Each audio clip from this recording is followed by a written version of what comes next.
Okay, three, two, one, go. Hey gamers, this is Kita, and today we have an okay LOTAD. Have some people here help me commentate. I'm ZFG. And I'm Mubsy. And so, what are we watching today? Well, we are watching all dungeons get beaten in just one pause. Whoa.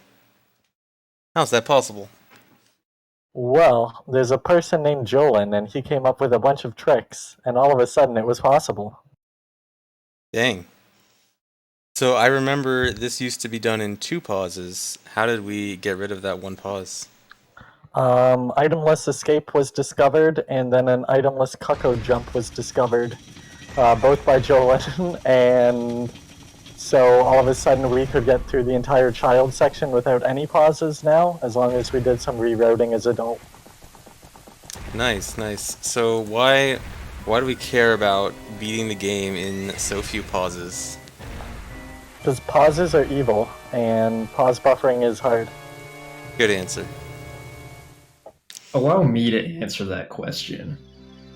Now, to the ordinary gamer, the amount of pauses seems something so unimportant. But to the elite few, the gamers that are really out here grinding their favorite games, the idea of minimal pauses is the most interesting thing in the world to them. This is what they wake up every morning for. It's true. Alright, sounds great. So yeah, this run is gonna do lots of crazy tricks just to do everything possible to avoid pausing at any cost. And there's lots of interesting things that need to be done to avoid pausing so often.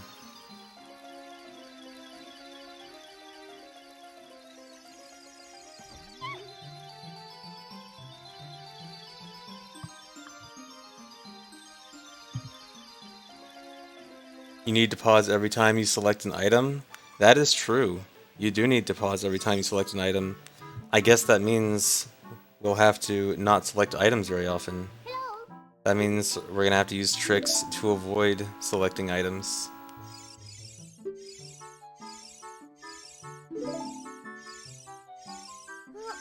Looks like there'll be a lot of tricks necessary for that. Quite a few. And a lot of revisiting dungeons. So if you guys like seeing dungeons more than once, you're watching the right task. Cool. I'm just really interested to see how a normal person does itemless escape, because I had a ton of trouble doing it. Yeah, that'll be neat. I'm not going to make any big spoilers, but this run was started before Jolin made a setup for it. So, But you're not allowed to use setups in a TAS anyway. you're allowed to when it's faster. I timed it. It would have been like a minute faster if about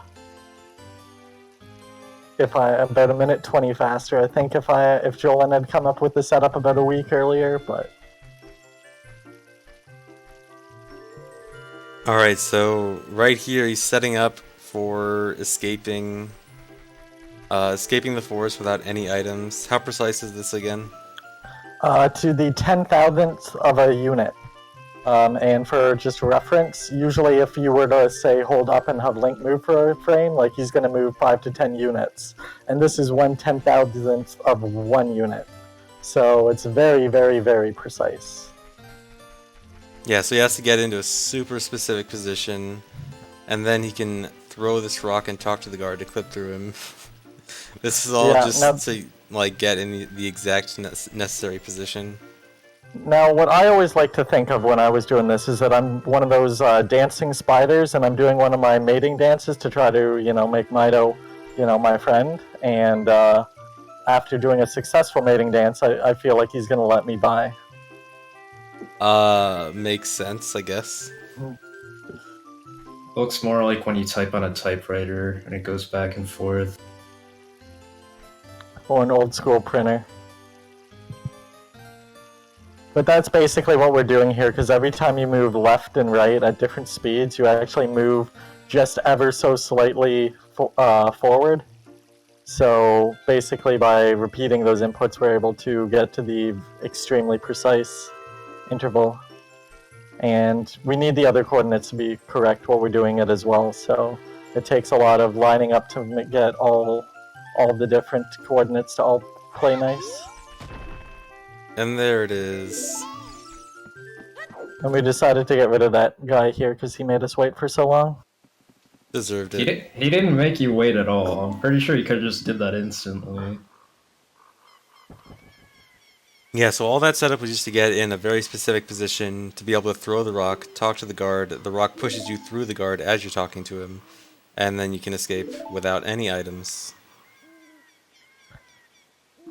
But this wasn't the first. This was the first hurdle of making one pause happen, but it wasn't the only hurdle, because normally when we escaped we had other items like stick, and I think we had nuts and maybe a shield as well. So there's a lot of things that we're not going to be able to do anymore because we don't have any items. Yeah, so this itemless escape was only found about 2 months ago. I think it 2 was months ago, I late think. February. Yeah. A month and a half, 2 Because months ago. I started the task like a week after it came out, give or take. And I started the task on like the 24th or 25th of February. Yeah. And escaping the forest was a really big hurdle for any kind of low pause run, because previously there was always... There were like several different methods of forest escape, but every single one required pausing for some item, whether it be sword, shield, nuts, sticks, any of those. But finally, a way to escape it with no items. And I think it pretty much removed a pause from every single low pause category.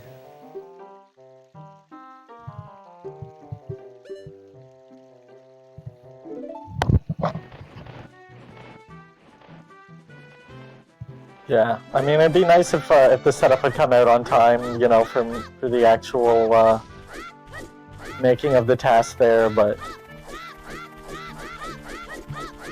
let's just say that the last thing that Jolin made is not going to be the next trick coming up. There's another thing he did that'll speed things along pretty nicely later on in the run. Cool.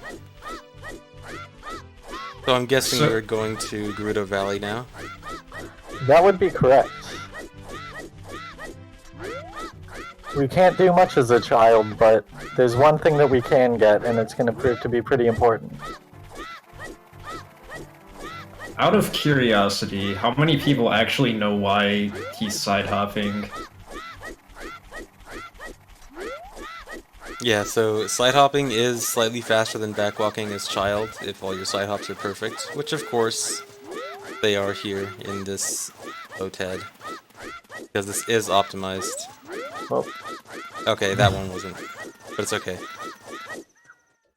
I mean, the only reason I ask is because we don't see ZFG side-hopping as child. I'm just throwing it out there. I'm just not as good as Tass.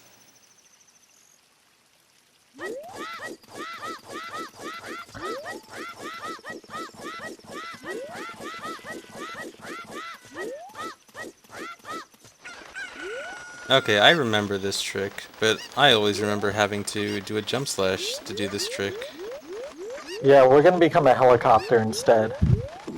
Cool.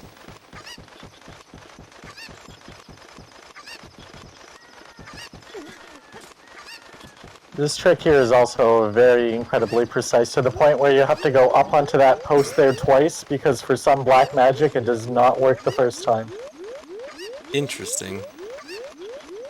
And somehow you get different coordinates the second time you backwalk exactly the same onto that. Nice. So that is the spinning madness from Jolin there, as he called it, and allowed us to get past that fence there with the Kako without having to have a stick to jump slash. And it's pretty precise, which is why we needed the the setup there, because it's really hard to get set up on the post without it. Yeah, it's a really old trick. It was found like many years ago. You could jump up there with a Cuckoo and a jump slash, and it was always thought that you needed like a jump slash to get over there. And Yeah, I with guess quick draw. with a incredibly precise jump, you can actually get there without anything.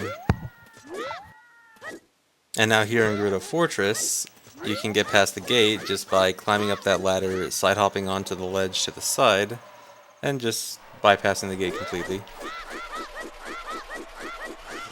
Yeah.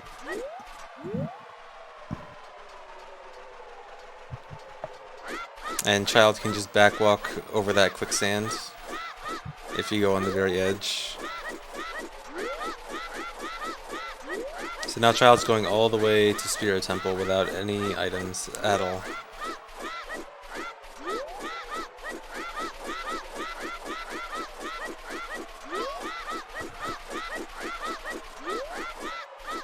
You know, 10 minutes ago we were in Kakiri Forest, now we're in like some apocalypse wasteland. And we didn't bring any protection with us either. We've got no weapons, no shields.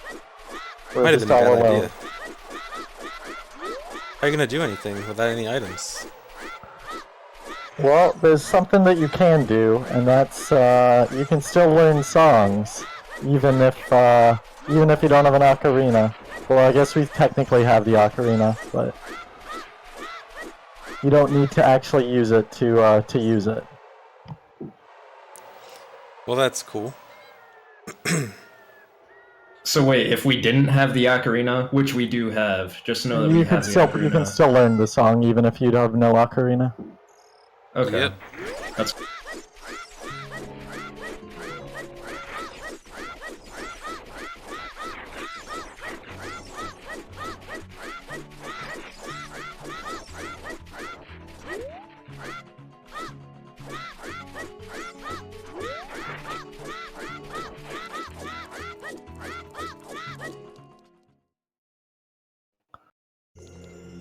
okay, we're gonna beat our first dungeon now.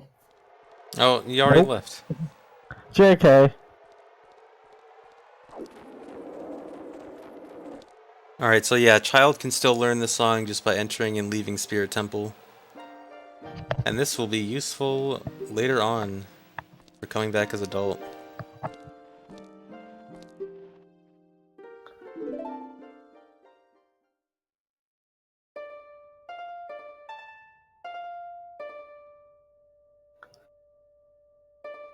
So who is this character? I don't know. Never seen her before. I think it's a Fire Emblem character that made it into Smash.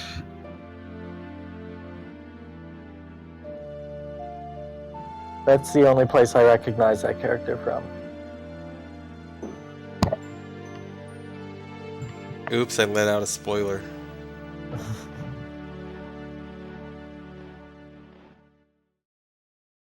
I like how the height of Link plays around in this cutscene too, because you're supposed to be adult, so he's twitching up and Yeah. down. Whenever Link is in a cutscene where he's supposed to be adult when he's child, or he's child when he's supposed to be adult, like the game can mess with his height. Yeah, I think adult looks a little funnier because he looks like, you know, he's got no shins, basically. Yeah, he like gets squished. So now the next thing we're doing is we're going to be dying because we don't really have a way back from here. We've got no way back to the main world map. If the guards, you know, even if we were to make it back to Gerudo, the guards won't catch us on the other side of the fence as Child. So the only way back is actually to kill ourselves. Well, you could pause quit, but But You that would can't. take, yeah, that would take my Pausing. one Disgusting. pause. I've only got one. I'm not going to use it this early. So guess what? We're back in Forest, and we need to get out again. Oh boy. But guess what? This part of the run was done after Joel made a setup. Oh boy. I'm sad now. I wanted to take a bathroom break. This one here is vaguely, with a lot of pause buffering, RTA viable. Did you just say pause buffering? Yeah, you'd have to, not for other categories and stuff, but this setup here is vaguely RTA viable. So, which category would you do this, but pause? I don't actually know. I'm pretty sure that this is like mainly a low pause strat. I can't think of any other category that would use this. Yeah, maybe like a low equip instead of a low pause RTA sort of route, but... If anyone does that, let me know so I can eviscerate them.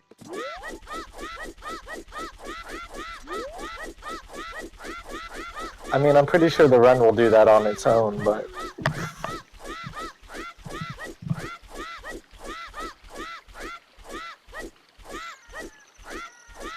And to whoever was asking, yes, I am Canadian. A. And the one thing I was kicking myself for here is I should have gone for the West strats here and saved like the 2 seconds of owl text, but my brain wasn't thinking. So how would you do a forward ESS without a object? You just jump off. There's a West strat that's used sometimes in No I Am Wrong Warp, where you basically just side hop into the water and hold ESS coming out of it. And if you have a good position, you can get like 4 and a bit speed, which makes it a little bit faster than talking to the owl.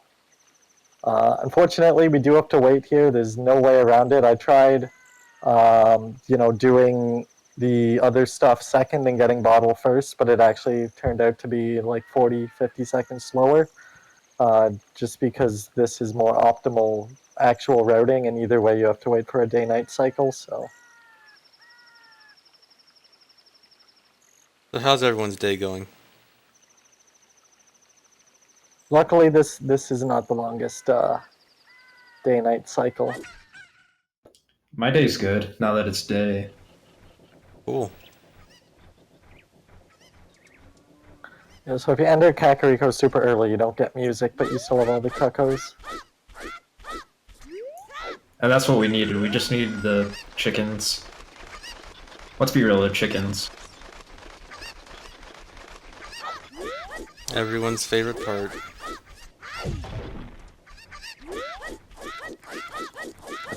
The next LOTAD is actually just going to be beat the game, but without getting the chicken bottle.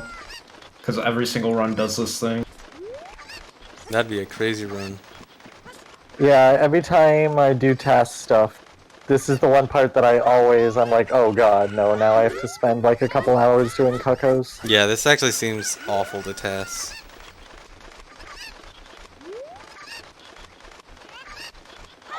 Did you just say a couple hours? How long are we gonna be here? No, it takes that long to task cuckoos, but it probably took me like an hour and a half, probably, to do cuckoos. But you just have to like keep reloading states and hope for good cuckoo luck. Yeah, just sometimes they like walk away from you, and then at a point too, you're like, you know what, it's a LOTAD. I don't mind just being a little less optimal in the few spots, just to get cuckoos over and done with. ZFG seems to know a suspicious amount of how to TAS chickens.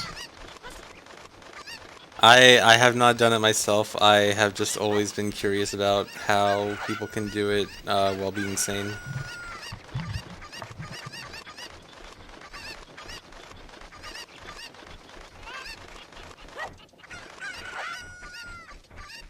Yeah, this last cuckoo wasn't playing nice, but I had had enough of cuckoos by then.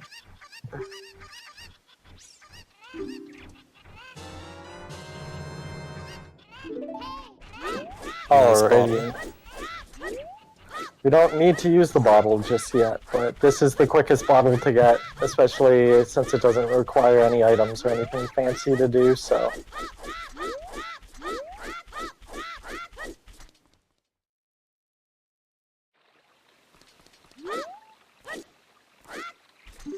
Since I'm pretty sure all the other bottles would require at least one pause just to get them, so... Now, only the most astute viewers will notice, but he actually just skipped the owl. Yeah, there's another Yeah. owl outside Kakariko, and targeting that sign is just to avoid talking to him, because the owl can't talk to you while you're in range of the sign and while you're targeting it. So right now we're just collecting some rupees because we need to buy some stuff. We might not be able to acquire items, you know, because we don't have any items in most ways, but we do have a wallet, so. You can at least buy stuff.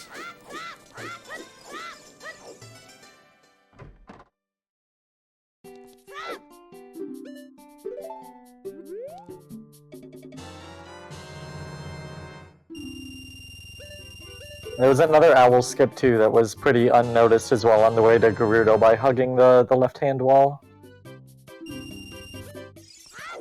I actually didn't notice that. I'm not astute.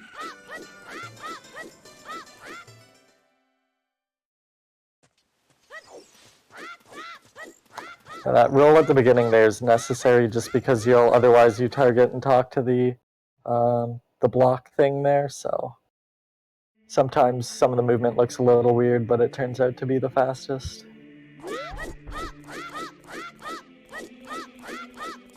Okay, I find it interesting that we haven't beaten any dungeons yet. We're just going straight adult.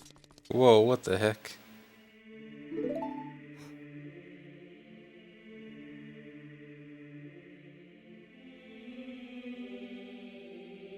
So there's not many things Link can do without any items, but becoming adult is one of those things. And by becoming adult, we're going to have access to at least a few more items, like a sword, the shield we just bought, those Deku Nuts we just bought, the Ocarina that we already have, and as well as bombs that aren't actually in our inventory yet, but are still on our C buttons. Yeah, so luckily when you become adult, the game auto-equips certain things. Master Sword will obviously always be equipped by default. If you have a Highland Shield, then it will be equipped. And then your C buttons will be Deku Nuts if you have it, Ocarina if you have it, and bombs even if you don't have it. Bombs I don't think will be useful until later on. I don't even know if they will be. I don't know if that's spoilers or not. But luckily, Deku Nuts and Ocarina will both be auto-equipped as adult.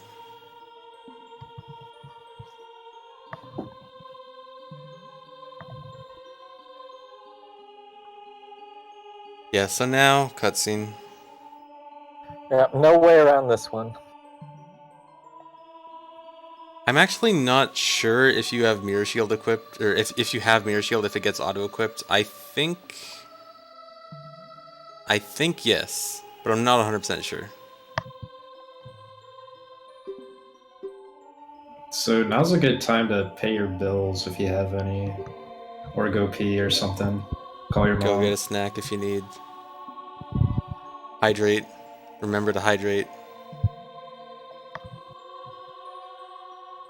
Now's a good chance to send a message in CFG's chat.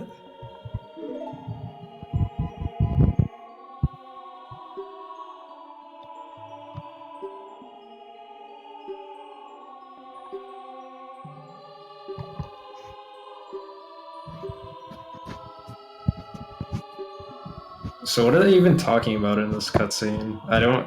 No one ever plays the English version for whatever reason, so I have no idea. Something about Link being a big boy and Ganondorf being a bad boy.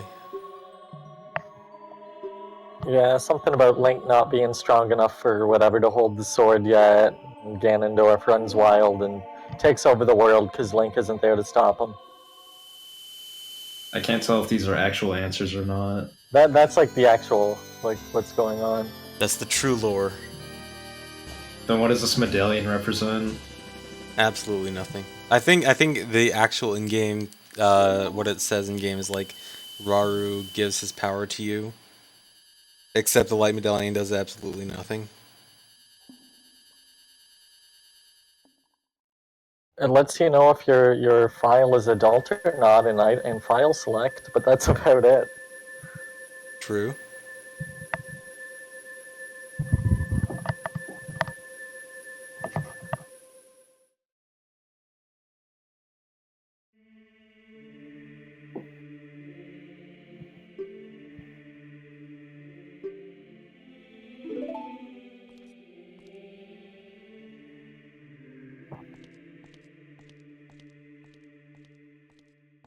Wait, I know this character. Yeah, didn't we already see them?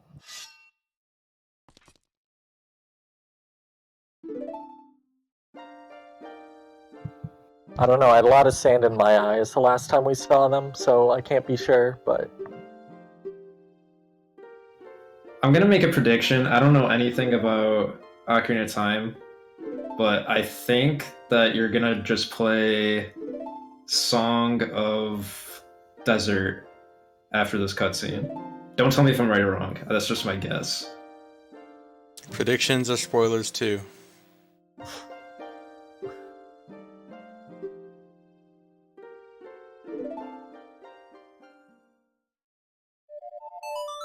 Whoa, you're right.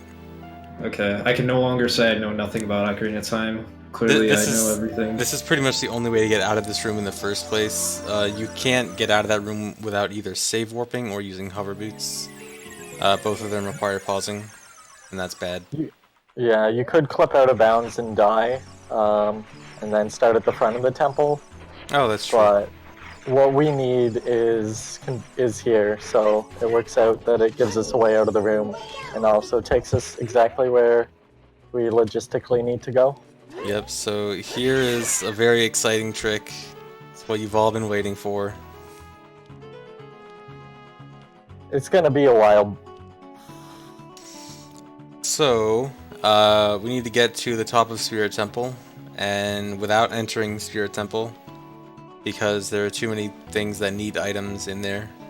So, it's time to hover using Gwaze. Okay, I have a series of questions. What exactly is actually stopping you from going through Spirit Temple without having to equip stuff? On one side is the child side, which obviously you can't get through because of the crawl space.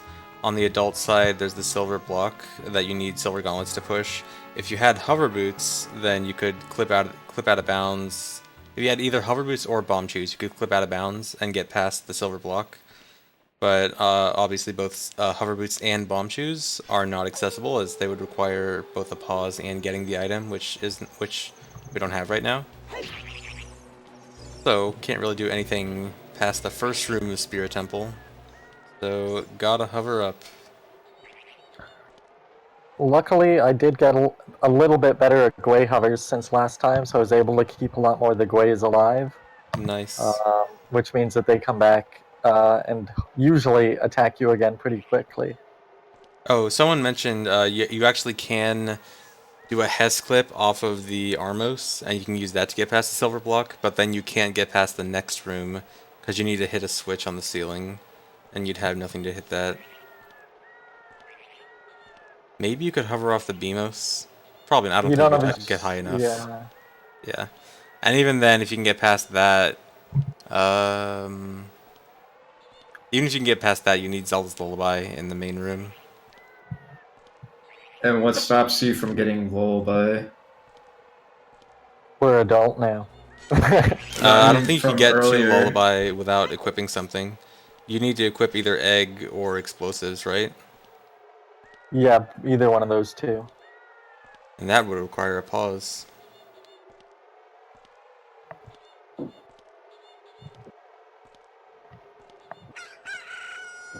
Wait, why would you need egg or Egg would be to wake up Talon, and then if you don't wake up Talon, you need to do a damage boost. I thought you were trying that mode. Yeah, yeah. I thought you were trying to bait him into saying a certain name there. No, I just actually had no idea. We are currently still at 0 pauses. The game has not been paused yet. No Even one if has it may look been like hit. it's paused right now. On the opening screens too, it's worth noting that even though it says press start, you can hit A there, which is what we do. Alright, Go ahead. I was just gonna say, I need to know if anyone's like actually lost on why we're standing in midair or not. I don't know if that's common knowledge yet. Yeah, so you here to hover here, you have no explosives, so you have to just wait for the Gways. The Gways are, you know, they're enemies with random movement patterns, and you have to wait for them to come attack you to hover off them, to backflip and shield their damage to hover.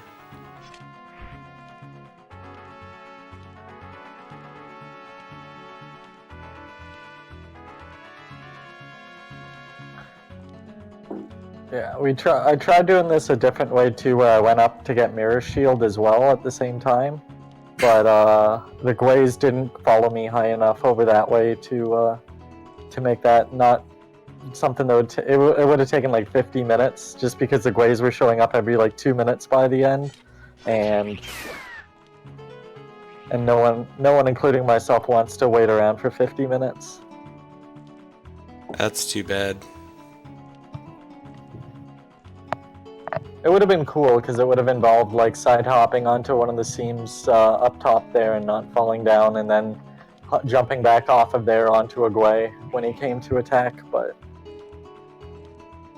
it would have just ended up being a lot slower, so.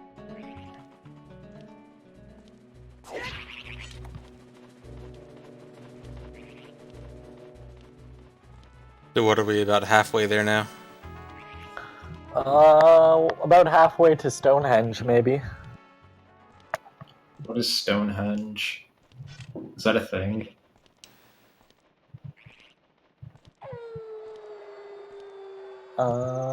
No, it's not a real thing. Whoa, a target. Something happened. Yeah, that was just so I can see better. Nice, understandable. And also to give the viewer a little bit more, you know. I know some people like to just see Link from the ankle down, but... Yeah, I know all the people on YouTube comments that always hate backwalking because they can't see what's going on will appreciate that target so you can see a little bit more of what's going on. Yeah. Anytime you see a Gwei actually die, believe me, I tried every possible way to keep that Gwei alive because it saves, you know, a decent amount of time every time you don't kill them. But if they're dying, it's because it was the will of the gods. It happens a lot more lower down. Once I get higher up, it's a lot easier to keep the Gweis alive.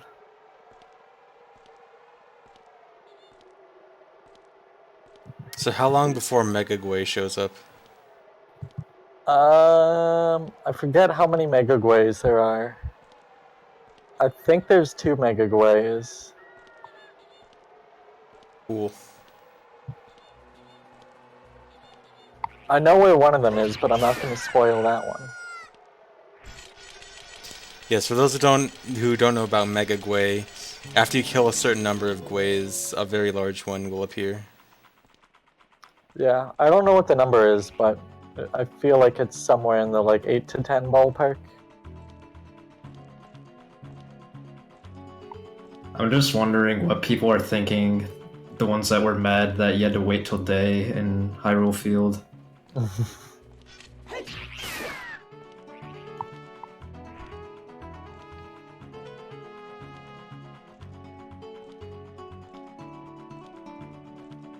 But hey, look on the bright side. I managed to shave 3 minutes off of the 2 pauses, Gwei Hover. So 3 minutes of your lives that you're not wasting watching a Gwei Hover. That's a pretty big optimization.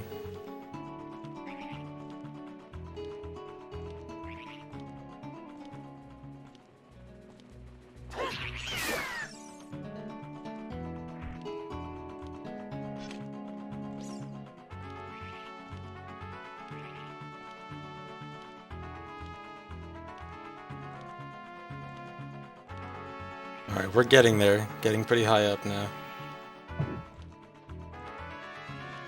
Okay, I have a small game to play. I'm gonna read a SDA comment and someone has to guess who said it. Okay, let's try something else. I quit the run. Well, guess I got everyone's attention now, and no, I'm not quitting the run. You guys were too obsessed with where MQ came out that you couldn't stay on top. Hey, wait, that was Mega Gwei. That was a Mega Gwei, yeah.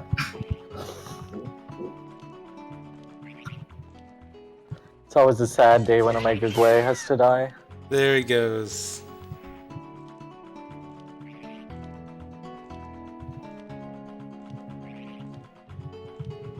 F for Megagway. Lost but not forgotten.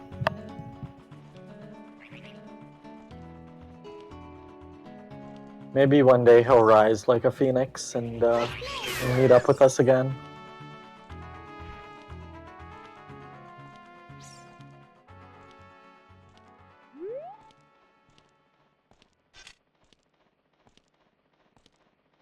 So did anyone guess who the comment was from?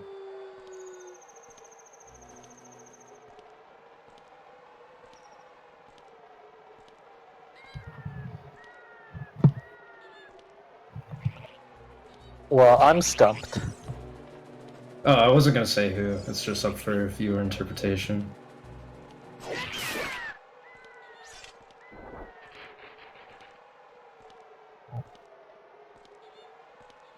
The one thing I can promise everyone is once this hover is done, there's not really much in the run that isn't fast.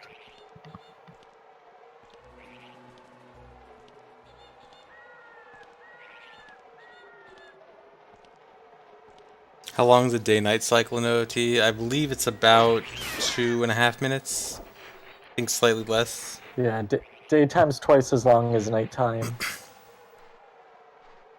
And I forget the exact measurements now. I had it written down earlier. It's now like 80 seconds. Yeah, I think nighttime is like 1:20-ish, and then daytime is like 2:20-ish or something. Yeah, I think daytime's exactly double. Just because the amounts are actually the same. It's just that daytime only advances at half the speed that nighttime advances. Okay, yeah, So. that would make sense.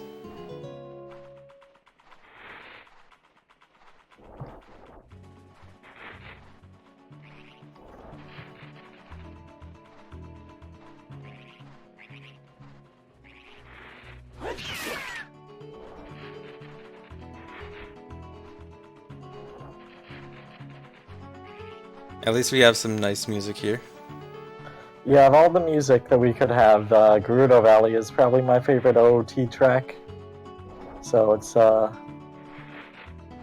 fortunate that this is the music that we've got and not, 20 odd minutes of Mweep or something. How many in-game days has it been? I think it's been like 3. Oh man, something's happening. I think the best possible outcome would be to just get the heart piece and then enter the dungeon through the bottom entrance. Yeah, that'd be worth it, that 20-minute hover for a heart piece.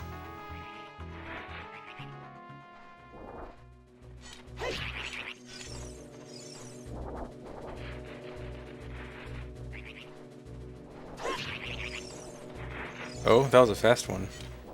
Yeah, once you get up a little higher here, if you keep the Greys alive, they do come back pretty frequently because you're kind of up in the area that they circle, so you're pretty much always close enough to trigger their aggro. Oh man, I feel this like hover's if going someone fast. TAS this, it would be like 10 minutes.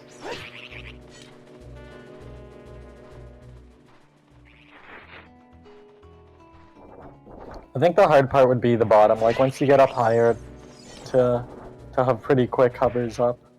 Although sometimes you can only get 3 to 6 units of height at a time just because of the way the Gwei is coming at you if he's coming from a weird angle.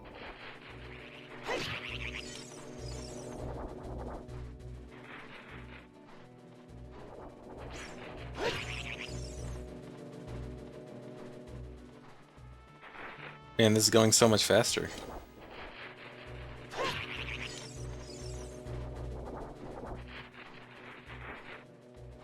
So normally the intended way to get up to this chest is to just pause the game and then it warps you up there. But since we can't pause, we have to do this hover. I'm not quite sure if that's accurate. Something seems off about that. Oh, it sounds pretty okay to me.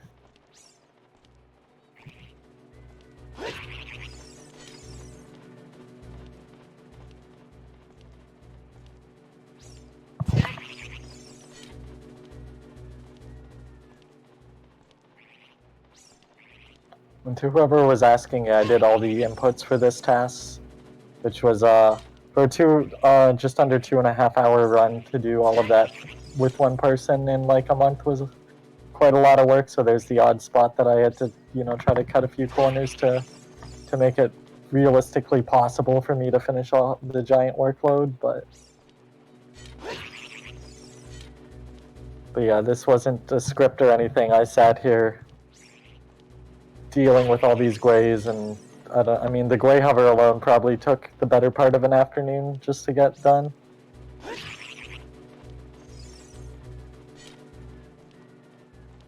Half of that's because you can only do so much gray hovering until you need to take a break. Yeah, this seems pretty rough to do.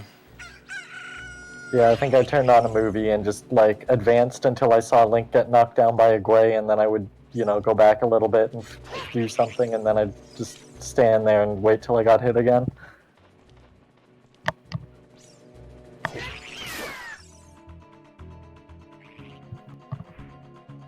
Dang, that gray lasted quite a while. Yeah, but he's got to die for bigger and better things to come along someday.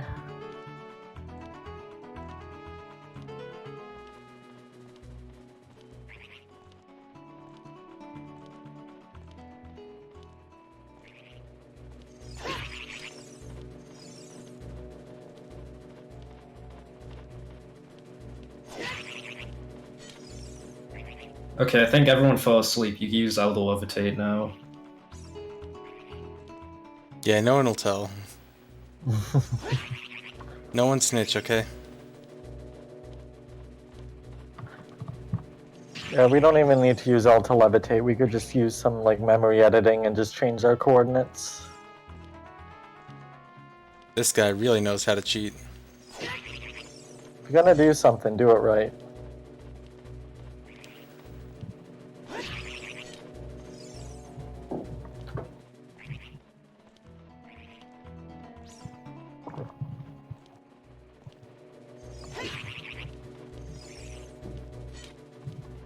We're getting closer.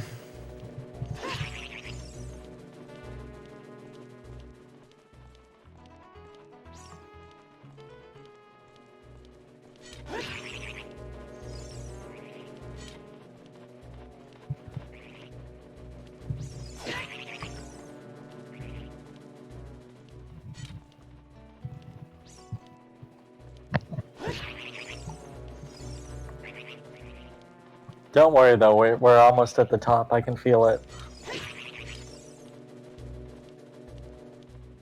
We're at the top of the screen, if nothing else. Can't even see Link. Yeah, to make things easier to line up with the chest, I needed to do this all in inverted camera, so I couldn't retarget any glaze or anything like that to make Link on screen for this second half.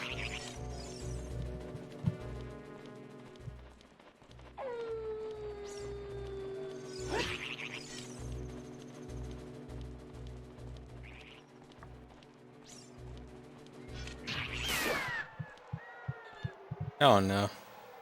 Oh no, Oh, you boy. finally died. He had a good run.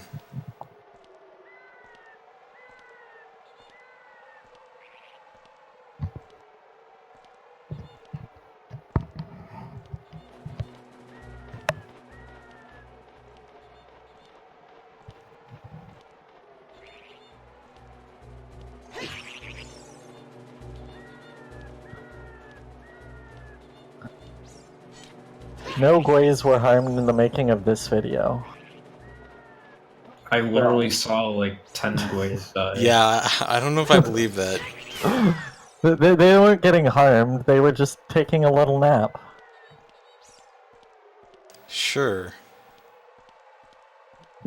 I mean, I didn't see me hit them or anything. If they flew into me and hurt themselves after, that's their own fault. Always blaming the victim. They're just falling asleep because the hover is so boring. Well, guess what? We're just about there. Oh. You still seem pretty far away from the chest though. Pretty high up, but that chest is pretty far away. How are you gonna get over there? Well, magic, I would think. You don't have any magic? Oh no, another Gwei died. I thought you just said they were napping. That one ran into me like hitting a plate of glass and just dropped. That one wasn't harmed. That was self-harm. Is that Mega Gwei? What's that big wing? Is that the Arwing? I think It's there's the only big one boy. kind of flip that would get us all the way to that chest there, and it's not just any old mega flip. I think we'd probably need a Mega Gwei mega flip to get all the way to that chest. Whoa, that sounds hardcore. Too bad we won't be able to see it.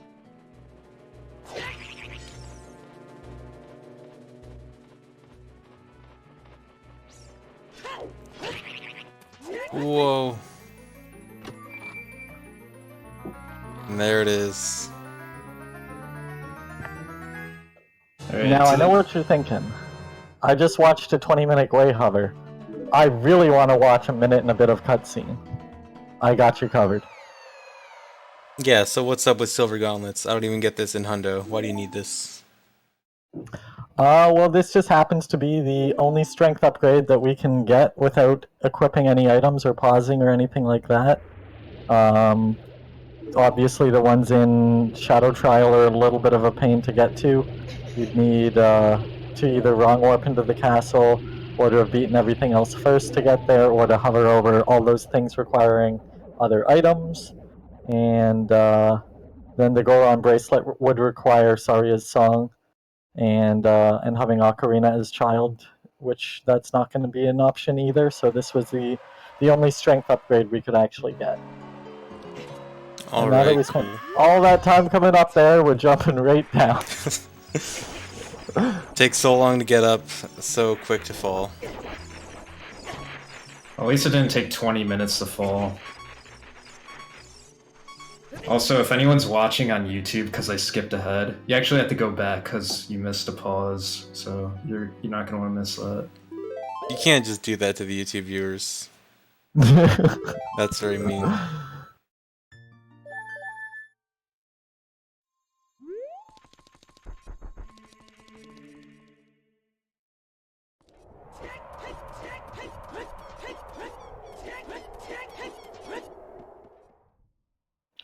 Alright, so back to simple... Go ahead. Go ahead. I was just going to say, as adult, rolling is slower than side hopping still, so there will be some side hopping, but anything that's longer than, about 3 or 4 side hops will usually be a backlog. Yeah, so now we're adult and have something to use with the Silver Gauntlets, to have some kind of item to actually do something with, so I wonder what's going to happen now. I wonder where we're going. I don't even remember where we're going. I think we're going to Kakariko. Oh, I know Sure exactly looks where like we're it. going. We just got a strength upgrade. The one thing that we'd really like to have is some explosives. And I happen to know a certain place where we can find some of those. The I bomb know shop. what's happening.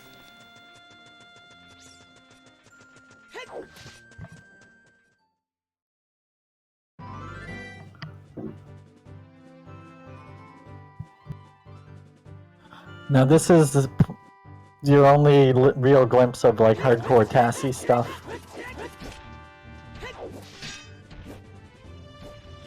Oh man, A-slide. I did it in the last run, so I was like, I can't be outdone by my previous run, so I had to at least do any hardcore strat that my old run did.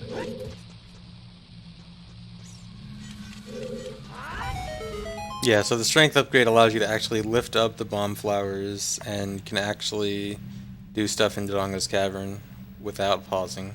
I had to Gwei hover for this view.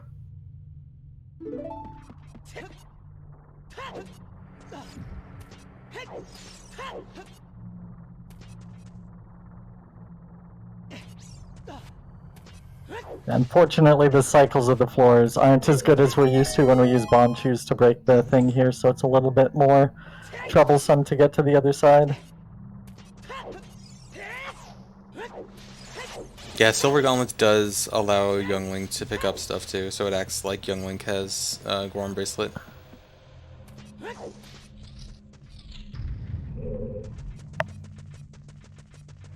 I'm just surprised that Adult Link can't pick up a bomb flower without silver gauntlets.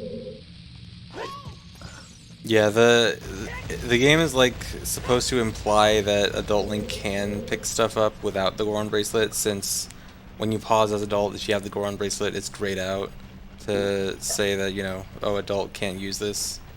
But in fact, Goron Bracelet does affect Adult Link's ability to pick up stuff like that. The gainers.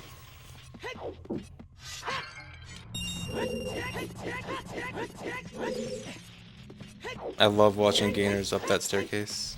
Yeah, it's really soothing to watch every time.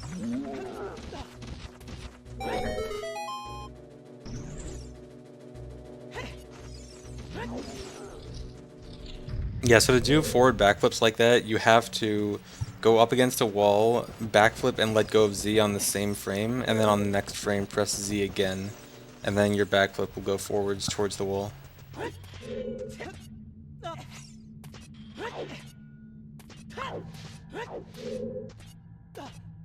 And now here's bombs.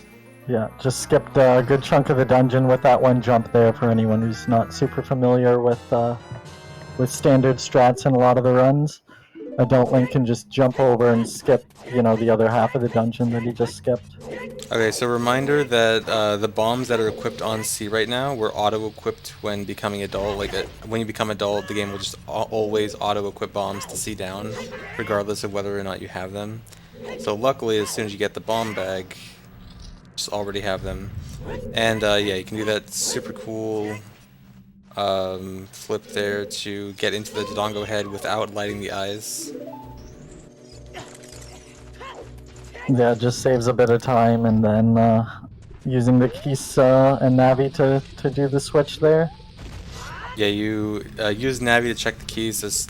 On the same frame, you hit the switch, and then you can move around while the cutscene of the door opening is going on, so you can move to the door before the door closes again. Well, you're normally supposed to hold down the switch with a block.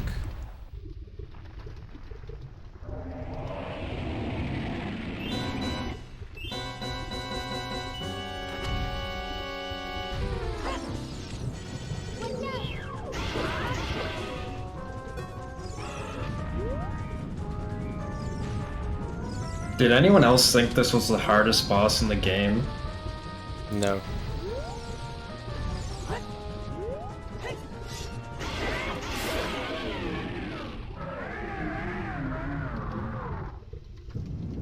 No, I'm pretty sure I thought this was the easiest boss.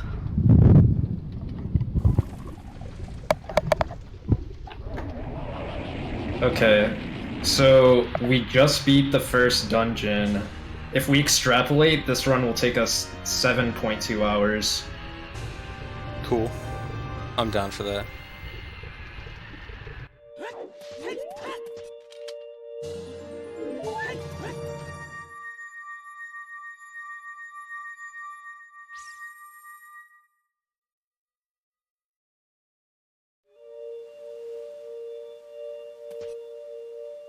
Man, the YouTube viewers are going to be really excited when they finally, for the first time, see that the video is shorter than the expected time said in the video.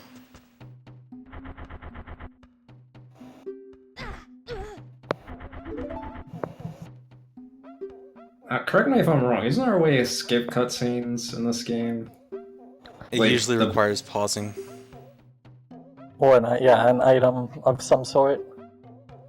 Wait, why does it require pausing, usually? Well, you would need to pause to equip a bottled item, and a bottled item is not currently equipped.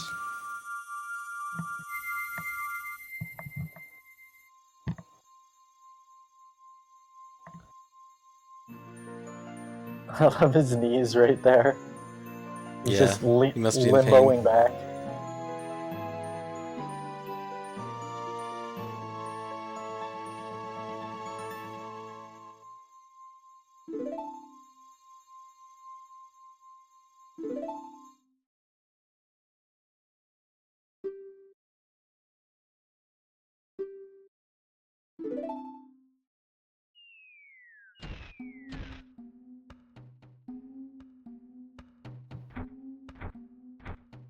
The interesting thing here is even though he gets chased up the mountain, he actually starts at the bottom of the mountain.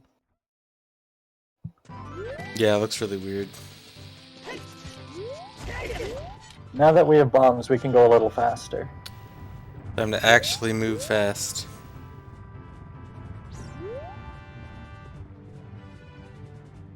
I love this nosy Hess. Yeah, the nervous Hess. They're a pain in the butt to do, though. So what exactly made that Hess nosy? You don't press Z.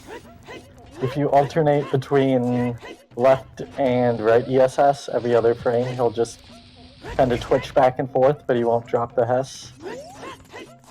Yeah, normally you need to hold Z to continue Hessing, because if you just keep holding one direction, then once Link starts facing the same direction you're holding, the Hess will stop.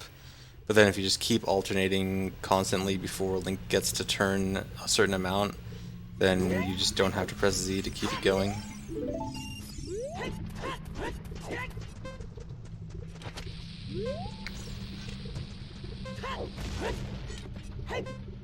Ooh, nice mega flip. Nice cutscene skip. So he just did a trick there to grab the ledge right as the cutscene starts, and that causes this glitch where Link falls through the floor and causes him to void out during the cutscene, which allows him to get the song and not have to watch the whole cutscene.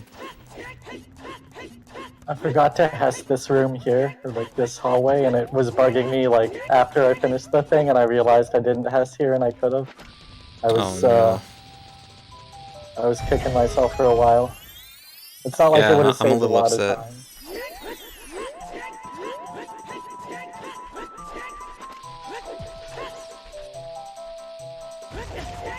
So you're only supposed to play Saria's song for Mido there, but just mega flip. You can even backflip, but obviously mega flip's faster. More nervous Hessing. Well, we obviously don't care about speed. We didn't Hess in that one room. True. And you can do a ground jump here to climb this maze early.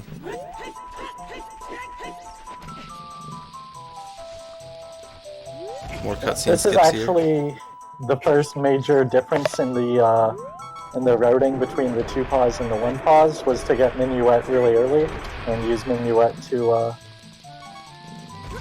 to speed up the rest of the run, which is the main reason I was able to shave off like almost 10 minutes from the 2 pause. Nice. So yeah, that cutscene, you just die as you enter the cutscene, and you get the song without having to watch the cutscene.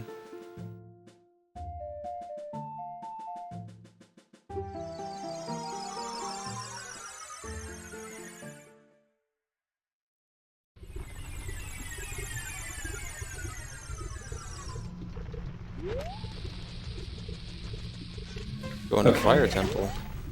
Shortest. We only have Hess like ever. 20 seconds to get here before we die. That's why we gotta go fast. You seem very under-equipped for Fire Temple. I'll be alright. Fire Temple's unequipped for me. That heart there was sort of important. I just wanted to make sure I was at full health because there is the one room that it can get kind of tight, and even though I went full-blown on time save strats there and had like a decent amount of time left, I wanted to make sure that I didn't put myself into a box without a way out. Because I remember last time I did that room, I had 3 frames of leeway, and I would have been pretty upset if I, did all the work to do the room and then I couldn't finish it. Yeah. So the time you have left here when you don't have the Goron training on is based on your health. So you have 8 seconds per full heart, or 2 seconds per quarter heart. So you want to have full health here to get the most amount of time out of it.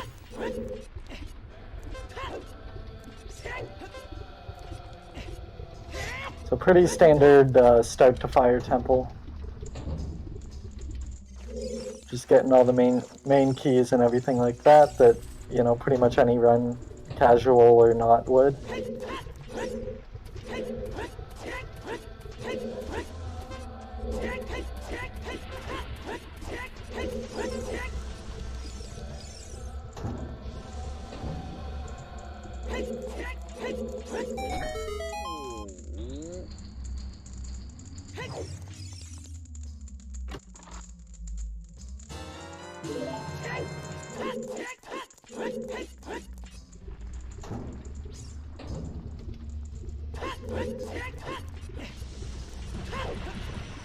I mean, so far this dungeon looks exactly the same as how it did when I did speedruns in 2009.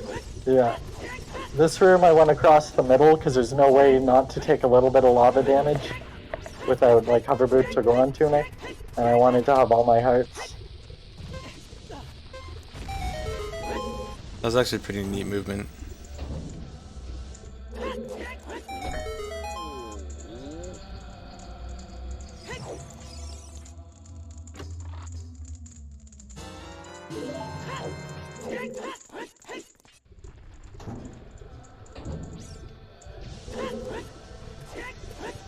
So here you see the timer is like kind of blinking on and off.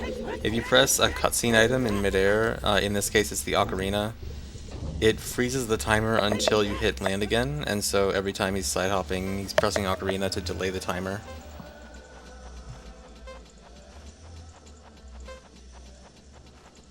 Yeah, and it works on anytime Link isn't on the ground, so it can be just jumping off a ledge, it could be backflipping, it can be just about anything that you can interrupt it with the cutscene item with, as long as you're not on the ground.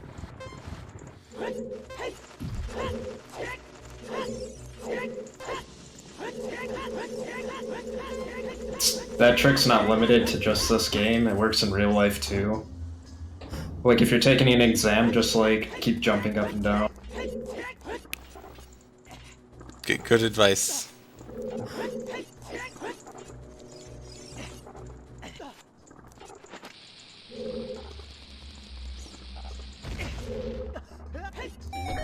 That clip right there, if you have a certain angle and the bomb hits you at a certain time, it'll just boost you straight through the corner between the block and the wall.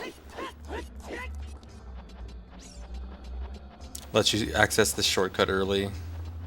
There's normally supposed to be a shortcut you get much later in the dungeon. And I found it kind of interesting that spamming Z, once he like entered the next floor up, it like moved the camera to follow him. Yeah, when you spam Z when you're climbing a gate or a ladder like that, it freezes the camera, I guess until the room transition.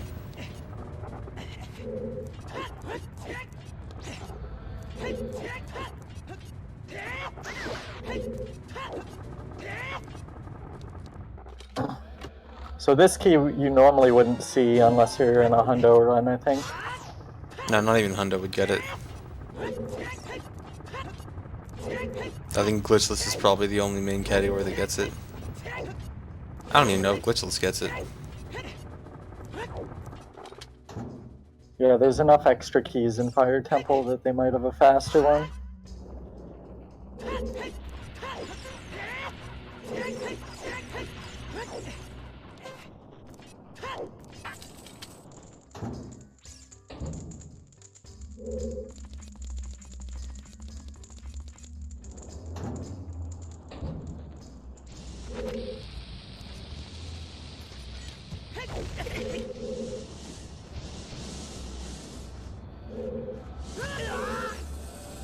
Gene heads through this room to bypass all the firewalls there. And then by getting hit by the fire, if you're still on fire from that wall, you can't actually get hit by the firewall. So that's why we get burned first, and then you can just walk through. That's how hacking works. You just go fast enough to bypass all the firewalls.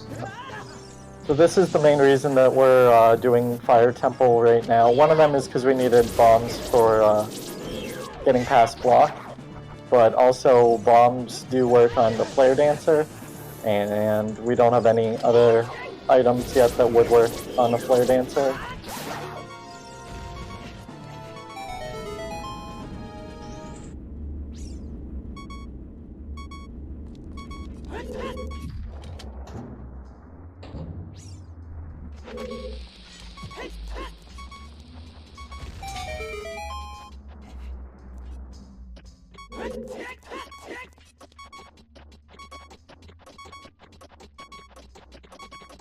So you'll notice I damaged down in the Flare Dancer fight there by just getting hit by the bombs I was throwing and jumping into the fire in the middle whenever it was opportune. And that's just going to help save some time in a moment here.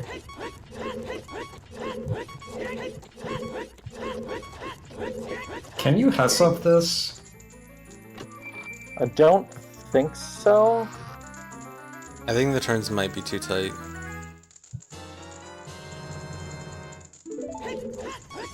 Can you ESS up it? Probably.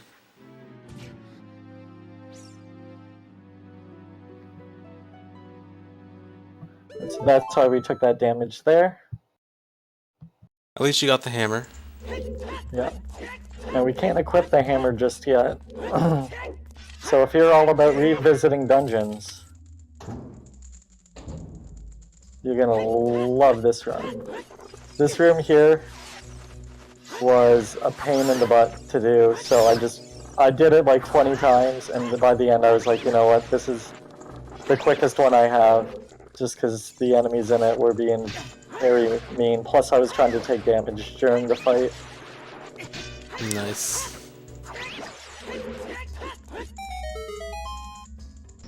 To all the casual gamers out there, this was the hardest room in the whole run.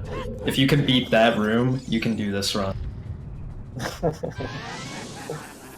And again, we have to fight this Flare Dancer now too, which is why we're fighting him now, because we have bombs out and we can actually kill him.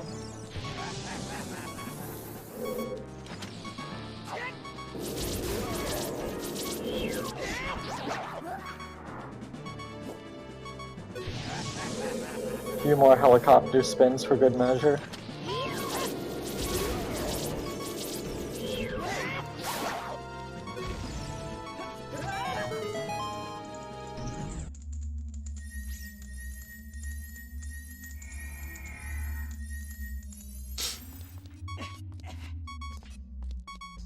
Wow, actually getting this chest.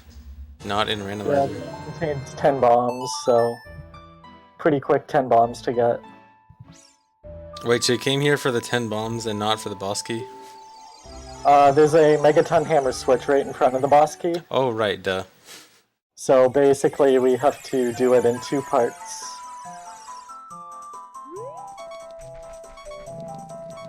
Okay, so you have to clear out the Flare Dancer now and then get the switch later for the boss key. I don't know why I did box movement right there. I realized that, like, when I watched it back later that it was slow, but it was a little too late then.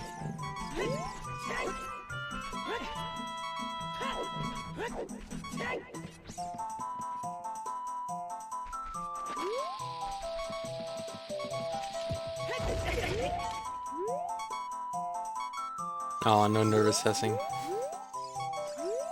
No, you got an inverted start to the Hess though, so... Yeah, it's still a little cool, I guess.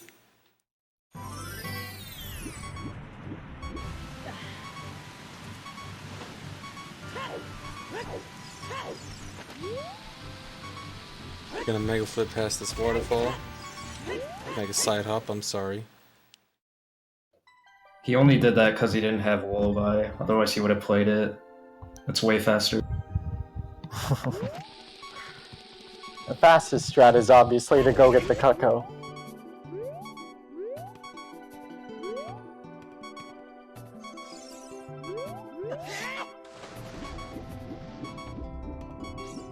So King Zora is still blocking the way to Zora's Fountain, but you can clip out of bounds and get in the water. I did it with a under Hess him. there, but you can even just jump slash to get out of bounds there. Yeah. It's a very easy out of bounds. That might be the easiest acute angle clip in the game. Yeah, it's up there for sure. Whoa, watch out. I'm really confused right now. Well, we're slowly guiding this tech type. Just want to make a friend. Is this equivalent to like scuttlebug raising? I'm not familiar with Scuttlebug, so I'm gonna say yes. Okay, don't look it up.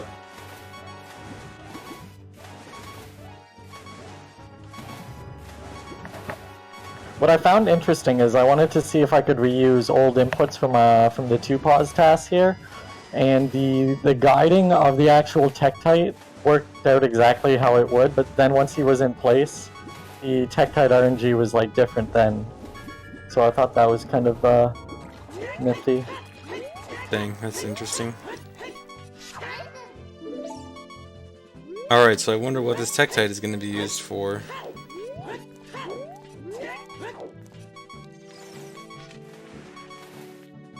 A hover. A mega flip. Alright, this is a second Gwei hover, but with a Tektite.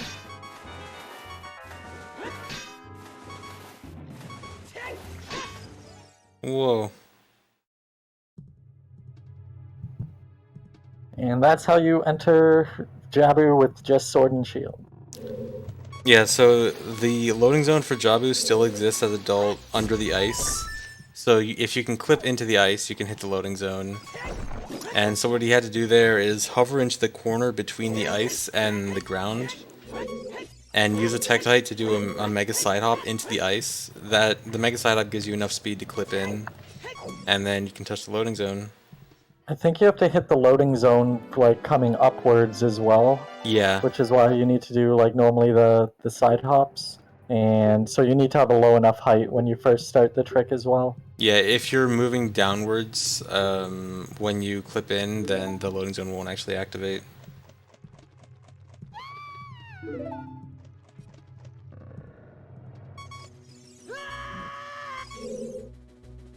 Now, unfortunately, there's nothing too special we can do in Jabu here. It's a lot of just mindless carrying her around. And this part here is the one part of the run that I had a desync in and lost like a good 15-20 minutes of gameplay.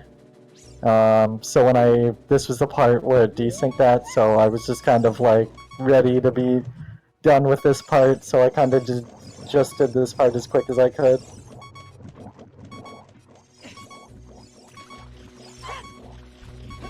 Mind you can't really do it that much faster because a lot of it's just carrying Rudo around, but you can skip that one block puzzle there because you're adult. Or that one switch puzzle. That's like a life lesson. Like, so many things you have to do just because you're a kid.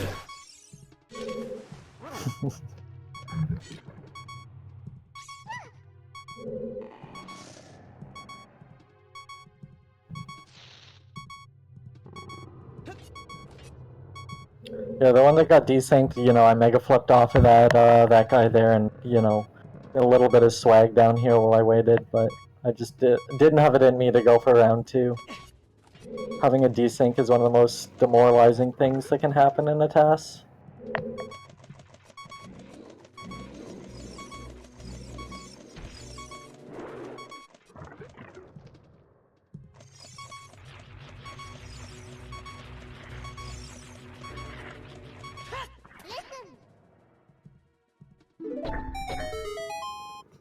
If someone finds a way in this room without Rudo, does it, like, break the whole dungeon?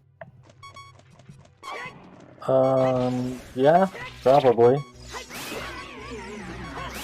Yeah, if we could find a way in here without Rudo, it would save like 2 minutes. We could skip the cutscene with Rudo. We could just, like, as soon as you enter that room with the Rudo cutscene, you would just do a glitch to skip that cutscene and then go straight to the back. Hypothetically, assuming you could get in here from that room.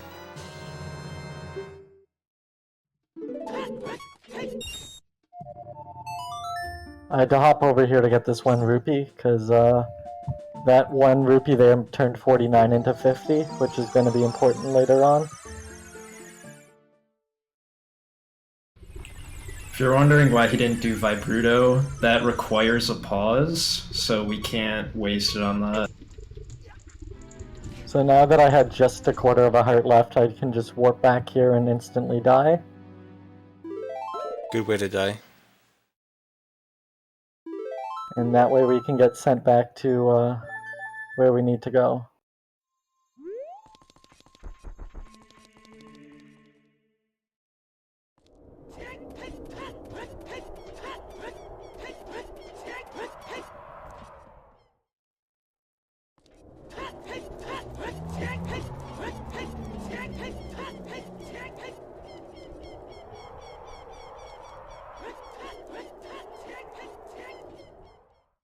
I'm trying to even remember where I go next. I pass through the same couple parts in the run like so many times that unless I'm actually, following along my notes, I forget where I'm supposed to go half the time. So far, my notes just say 50 instead of 49.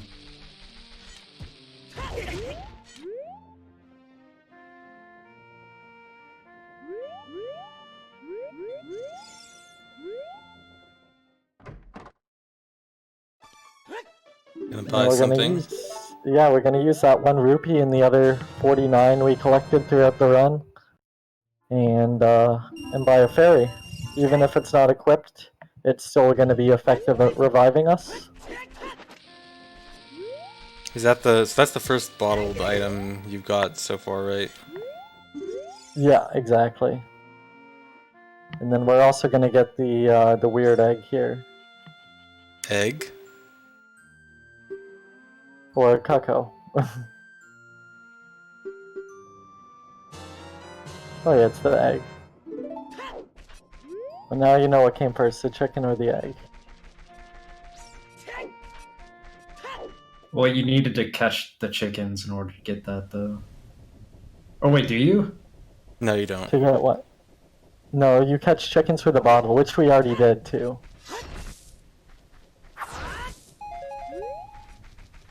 Nice charged, no magic spin attack. Anytime you see weird stuff, like weird, slightly slow movement, and then a lot of bombs appear, it was all RNG manipulation. Nice. I tried to do it fast, but sometimes you just gotta slow down and go backwards in life to go forwards. The old Shadow Early. Yeah, because we don't have hookshot or any of that fun stuff, and because we do have a strength upgrade, normally we could do the old super slide teleport, but because we have a strength upgrade, we just grab that plant up towards our heads. That's one thing that sucks about strength upgrades, is that once you get a strength upgrade, any kind of super slide teleport becomes impossible to do.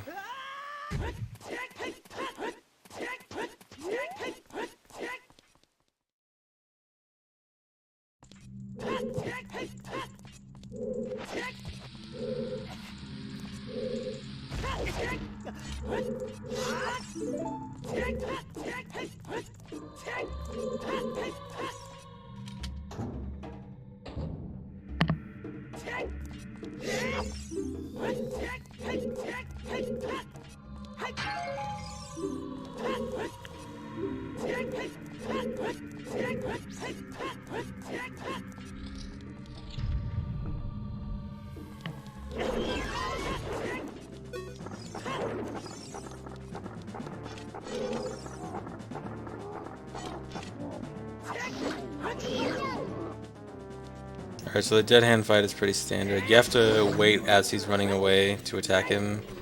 He's only vulnerable right at the end. Yeah. Right before he digs. But you might be wondering, now you just killed him to get the hover boots chest, why are you running away from the hover boots? Well, it would probably take a pause to equip it, so I would imagine you probably don't want it.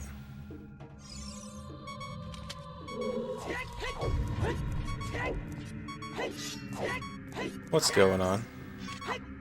We're doing a little bit of, we did an entry point glitch there, so that our entry point is out of bounds right now. And currently we're hovering out of bounds so that we're going to spawn out of bounds. Yes, the entrance point glitch, you have a certain speed when entering a door, and that way the door doesn't close after opening it, because it only closes after Link goes a certain amount past it. And so you can use that to set Link's spawn point, so that when he respawns it'll be towards the door, so he walks through the door after voiding out. You can use that to get to this room out of bounds and be revived by the fairy. The fairy let us walk a little bit and side hop while we were dead there, which let us actually land in the right room. Without that fairy, this wouldn't be possible there. Cool trick here. This is the only 1.0 exclusive thing in the run. Everything else could be done on any version. So, if you're Yes. feeling ambitious. So on the 1.0 and 1.1 version, you're able to drop a bomb down the hole before the fight starts, and it stuns Bongo, and it cancels the cutscene that happens when you normally fall into the fight. Then you just go down there, he has the giant invisible hitbox, and you just hit it a bunch, and you're done. Wait, so was it not possible to do the newer boat skip method? No, those need hover boots. There's a way to do it without hover boots. Not that I don't know, I asked around, no one seemed to know what it was. Oh. You better absolutely need that heart container, or I'm not gonna do my taxes. Well, we're fighting Volvaggio later, and we aren't getting a Goron tunic, so I'm gonna say most of the heart pieces we get are pretty necessary.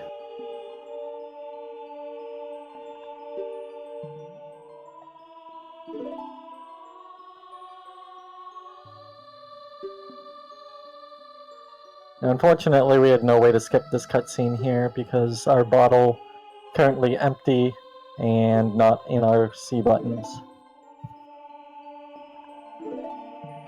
But fortunately, this cutscene's only about a minute and a half. Yeah, it's one of the shorter medallion cutscenes.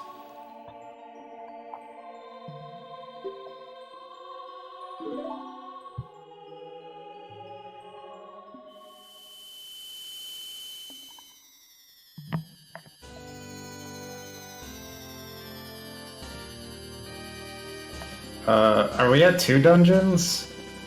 Yeah, Yeah, that's two. that's 2 officially completed and 2 dungeons we've just gone into, gotten the main key item from the dungeon, maybe done a little extra stuff and then left.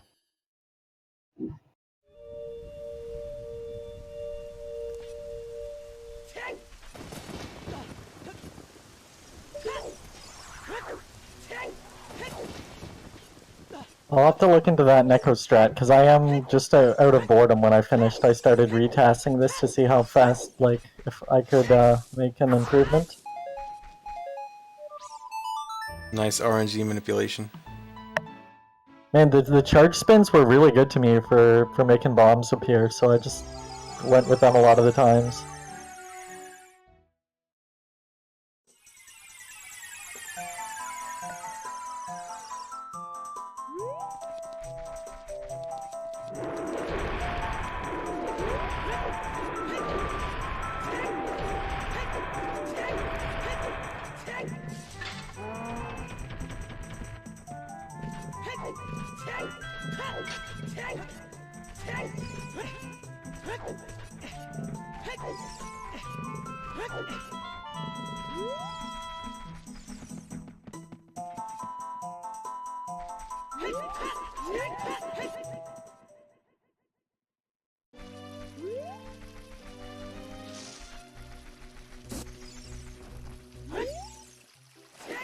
I think I know where we're going next. Is it the Deku Tree? Yeah, I think you might be correct in that one.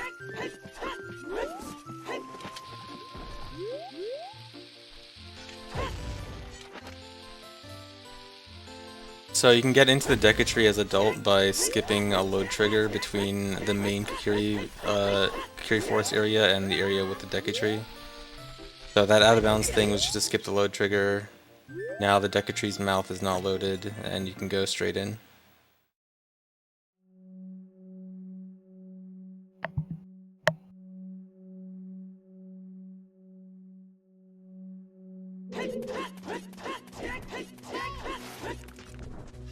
We pull sword right there to cancel the text for the vines.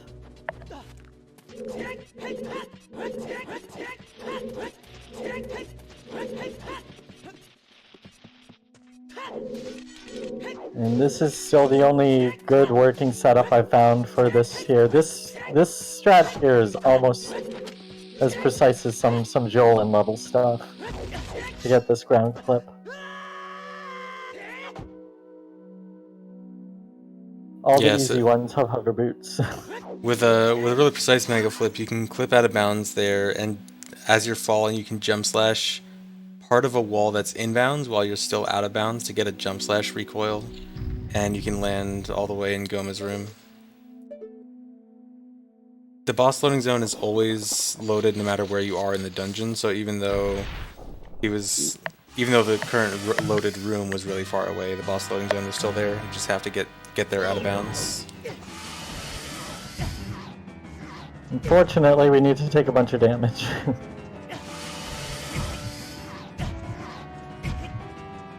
Uh-oh.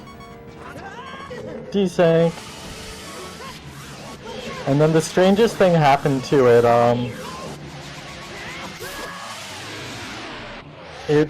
even though I jump slashed into the cutscene, it wasn't storing the damage for some reason, so I had to do that extra jump slash there into Goma, which I needed to take damage anyways, but... I think you died, though. I'm pretty sure I did too. I guess we won't get to beat this dungeon yet.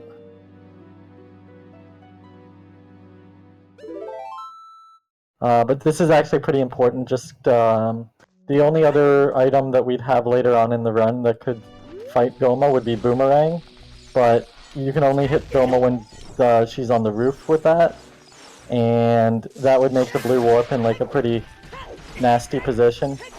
And while I might have been able to figure out a warp, I just decided that this way is pretty much equally fast.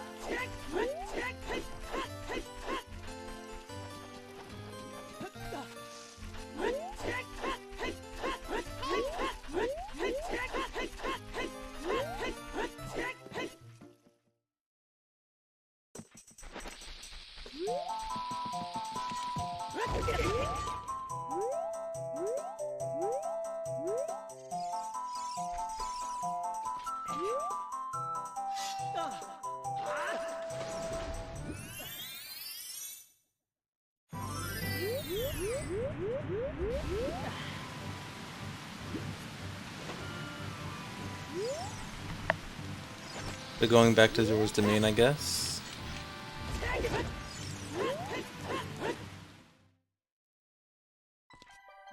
Yep, we got a few things we still got to do while we've got bombs. Alright, going to Water Temple, looks like. So you can clip out of bounds here using that ladder. You, like, grab the ladder, like, right where it meets the ledge, and then you clip out of bounds. You can take the warp over to Lake Hylia.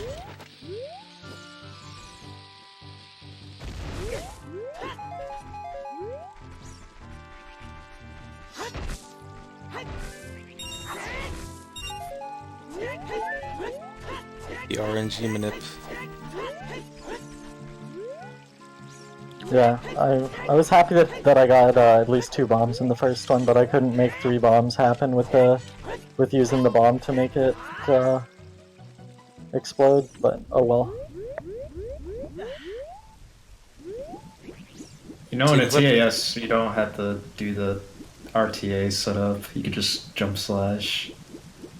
Yeah, So you can clip out of bounds here with that house. You like backflip into the corner, and then you can just from out of bounds here swim all the way to Water Temple. No need for opening the gate with hookshot or iron boots.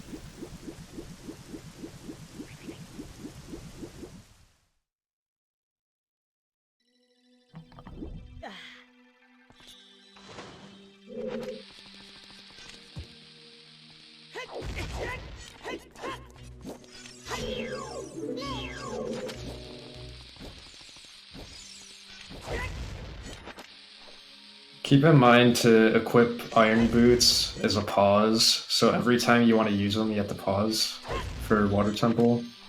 So you probably don't want to do that. I don't want to do much of Water Temple, period. This ferry here was actually the biggest bro, too.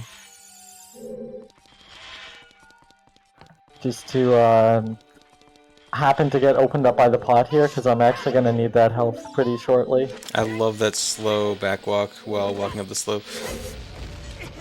Yeah, it's the only, you know, without hover boots on, you can't stop moving while you go up the stairs, otherwise you'll slide down. But if you walk really slowly, you're still going backwards, so you won't fall down, so you can time the spikies properly. That was a really neat boss key skip too. So there's this new-ish method of clipping through certain walls like that, where you do a short hover, like just one or two hovers off the ground, and then you fall from the hover and get hit by something, and the combination of falling from the hover gives you a very high downward speed, and getting hit by the bomb gives you a high horizontal speed, and the combination of that allows you to clip through the wall. And so you just do like this one short hover, get hit by a bomb, and it boosts you through the wall. And now Morpho without hookshot. Everyone's favorite. I think you can tell parts that I'm pretty glad I had her going. Is this why you picked up the heart container? No, but it actually worked out to be really beneficial. You can dodge Morpha, but this is just faster because it kind of helps skip the animation of climbing up the ladder too.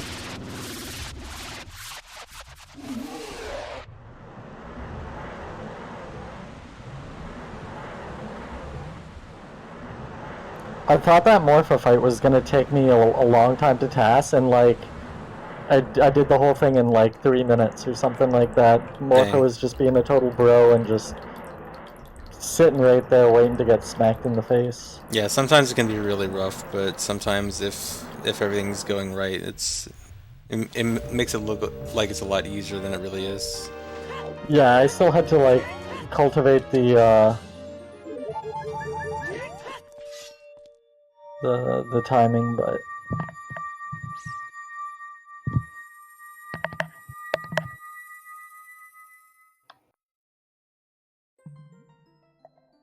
Oh boy, another long cutscene. yeah, this one here is a little bit longer. I think this one's closer to 3 minutes. Okay. Just list a bunch of things that you can do in 3 minutes, and everyone who has to chat has... Pretend I said that correctly.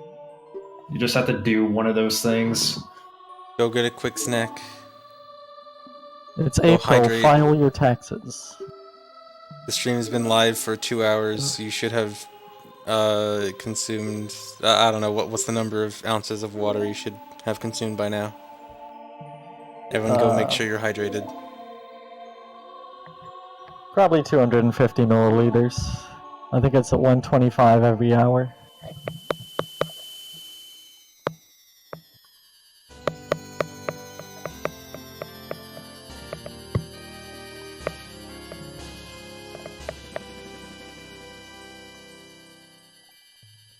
Okay, we're running out of time. So now only short stuff like tying your shoes.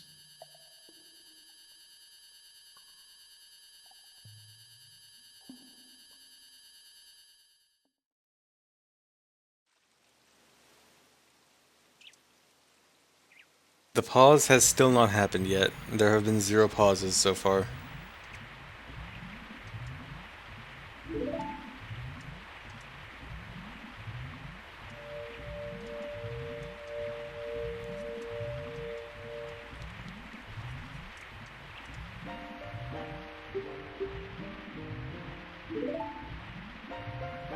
Can't be too much longer until the pause.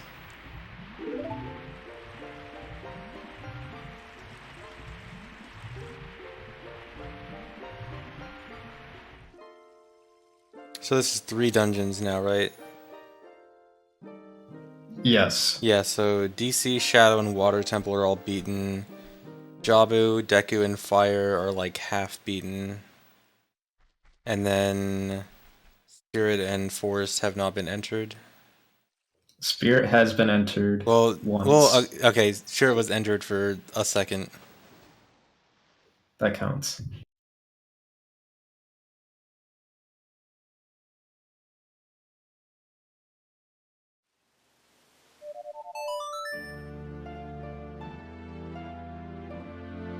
Oh, looks like we're going back.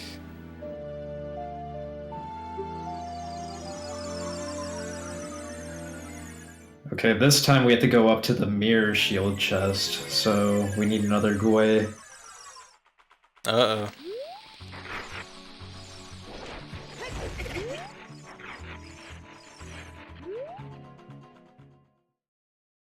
Oh, We're entering.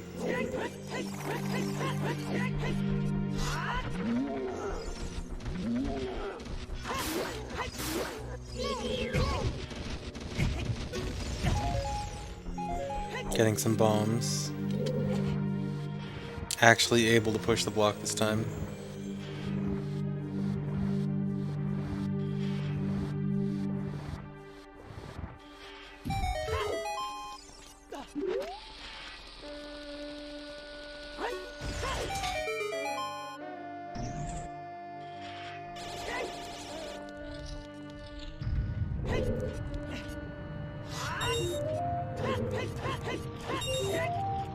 So just getting a normal key here. Standard key.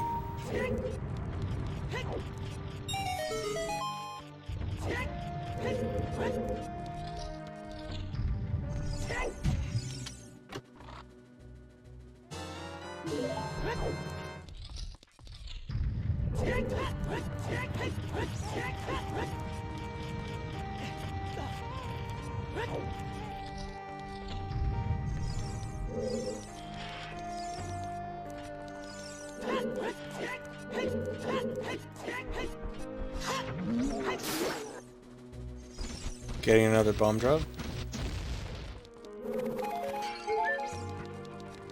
We better use exactly 20 bombs for what we're about to do.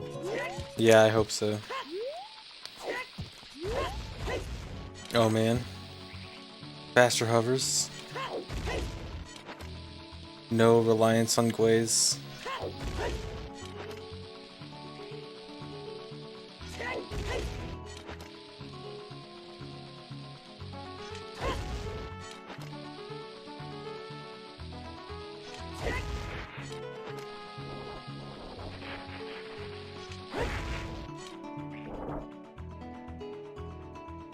Oh, is there gonna be one Gway? No, he had to sneeze. Oh. It happens. Okay, one Gway hover. Okay, two.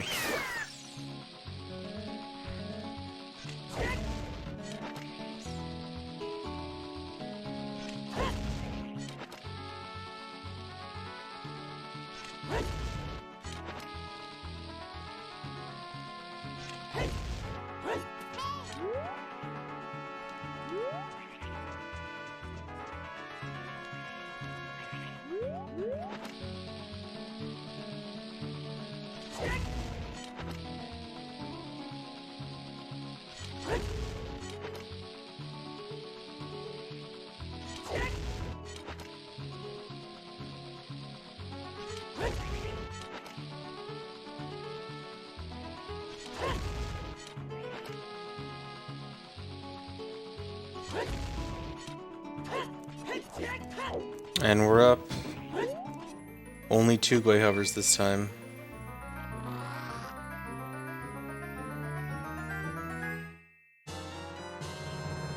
Here's the mirror shield, and I feel like it's coming up. It has to be. it's gotta be soon. We're almost at the most hype part. I was planning on using that one bomb for the Beamos in the Anubis room, because originally in my brain I forgot that I needed hookshot to do statue climb to actually hook the gate. So I ended up tasking this temple as if I were doing statue climb, and then I realized that I couldn't last minute, and I had to go back to old strats. So you're saying you didn't have to use all 20 bombs? Well, I need even more bombs now because I have to do it this way. But I didn't need that one bomb that I got earlier, no. Okay. There's just no way to go back without changing the RNG seed.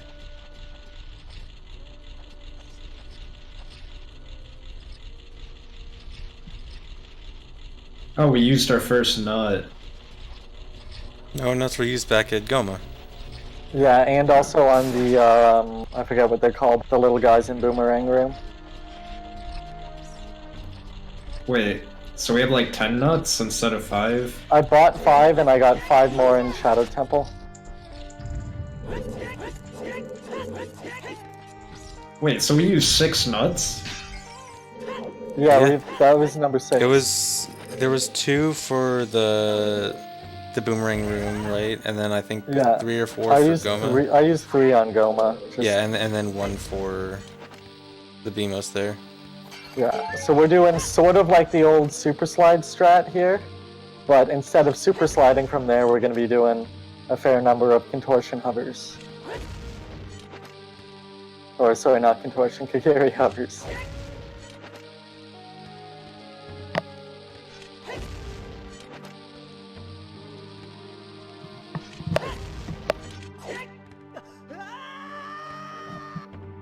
And there's the boss room. You don't have Mirror Shield equipped though. Not yet, but I think that tells you if I'm heading towards Twinrova and I don't have it equipped yet, you should hopefully be able to use your brains. It means we'll be coming back here later, right? Yeah, definitely. 3rd time's the charm.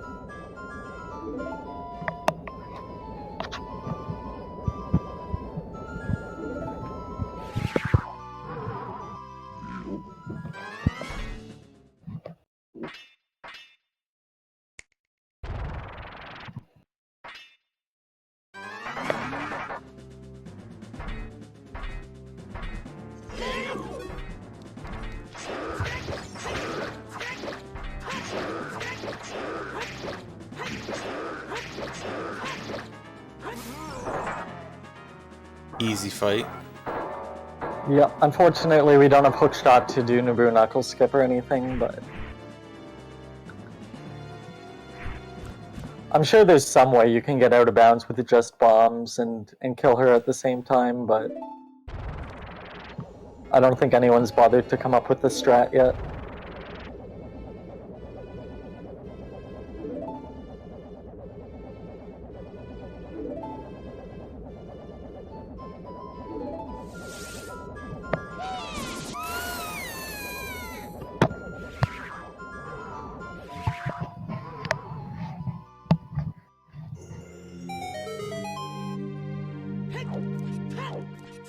Okay, place your bets on what's gonna be equipped. I'm thinking we equip, Fairy?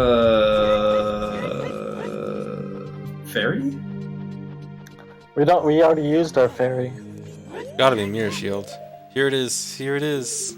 It's a pause!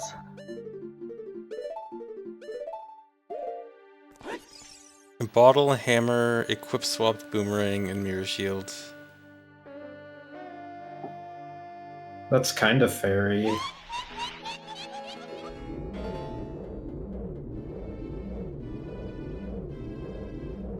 Yeah, no bombs. I guess there will be no more bombs used for the rest of the run. Yep, that's the end of the bombs. That's why I didn't care about the bomb count too much. It just needed to be enough to get me into Twinrova's room. But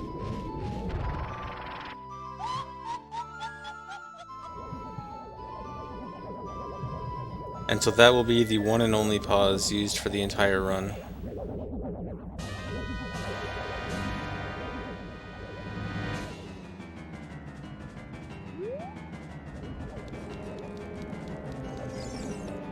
So the hammer pause is obviously for Volvagia. Volvagia can't be beaten without hammer, and then same for boomerang for Baronade. Baronade can't be beaten without boomerang. And Mirror Shield, obviously needed for Twinrova. So three of those equips are just for bosses that absolutely can't be beaten without that weapon. Bottles for Phantom Ganon. So they're all for bosses. Yeah, of course. Bottle isn't for. Bottle is for other stuff, but Bottle is your wrong war button. Exactly. The one thing I realized while doing this fight is it's very hard to aim for Twinrova with the shield on with the task controls. It's something you really need like a controller to get the right feel. Also, that's a double. The double. Wait. Two quick ones. You are doing a LOTAD without a controller? Well, it's so hard to use a controller because when you're tassing, everything is visually 2 frames behind. It's really hard to, like, do stuff properly when you're playing 2 frames behind.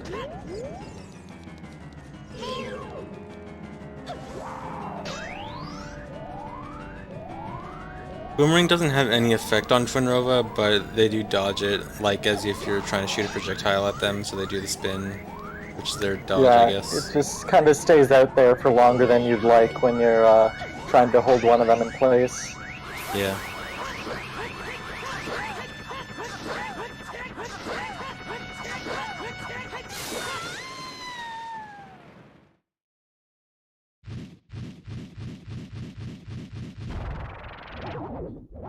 My mom always walks in during this boss fight.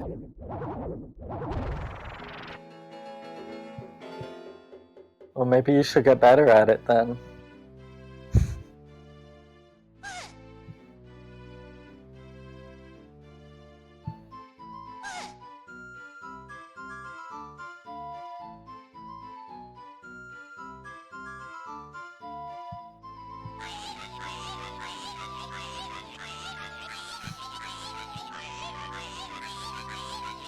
And there goes chat.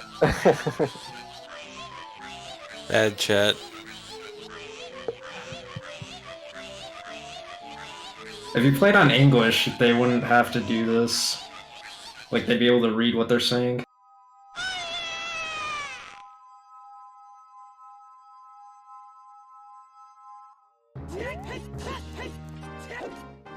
Look, we're not getting this heart container though. Optimal. This one's way too slow. This one's a really slow heart container.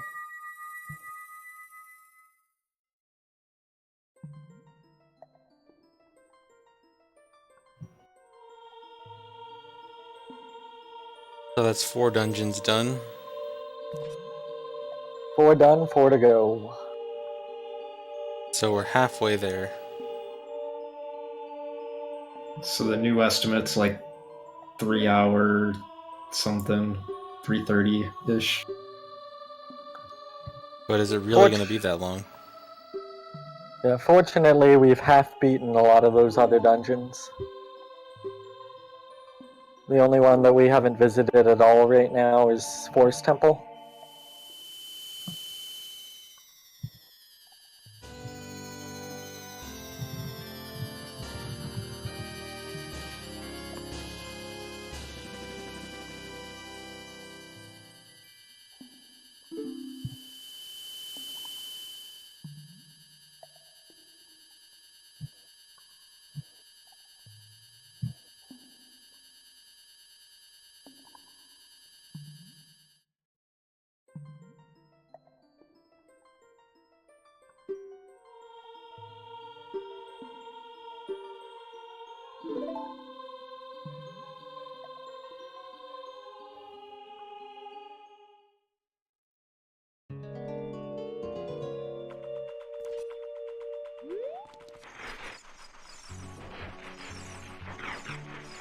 Where are you going? Where am I going? Oh, I know where you're going.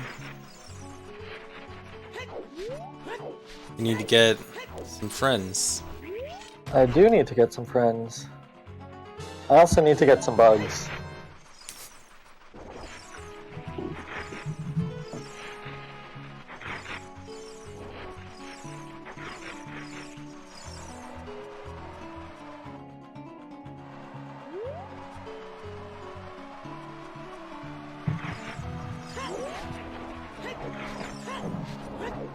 Thanks, Man, we're this going part- in the Wasteland reverse. All I wanted to do was backwalk there, and the Gways would, or the levers would just not leave me alone.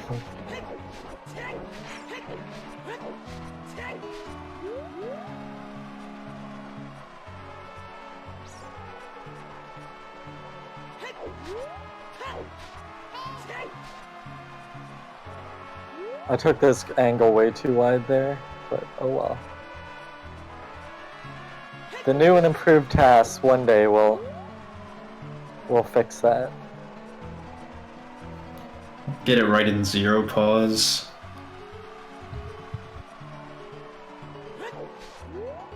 Zero pause all dungeons is gonna be something special.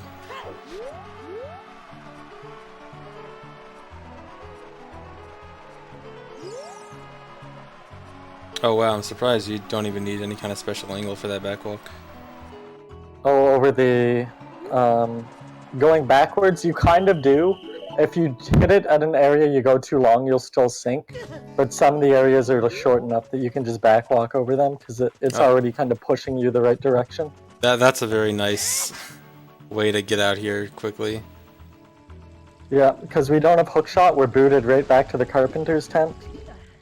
And we use a curved backwalk there. I actually used a lot of curved backwalks in the run, just to kind of shore up a few backwalk angles and stuff.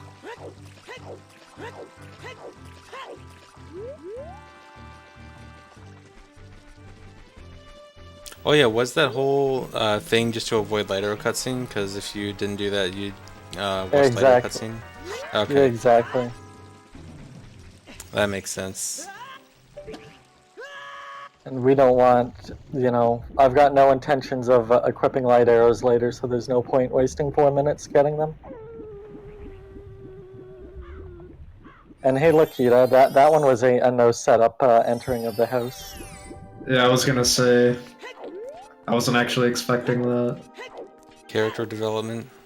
I didn't want to ruin it before, but...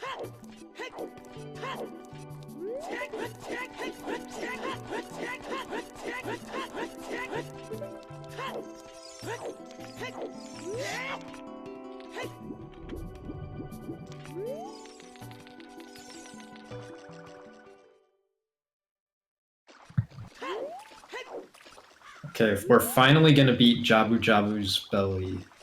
Yep, but guess what? We gotta get back inside his belly. So if you liked visiting dungeons more than once, you're gonna love visiting Tektite entrance more than once. Oh boy. Compared to the 2-pause runs from the past, though, this I actually got pretty good luck with the Tektite at getting off these mega side hops and getting to the right hover height pretty quickly.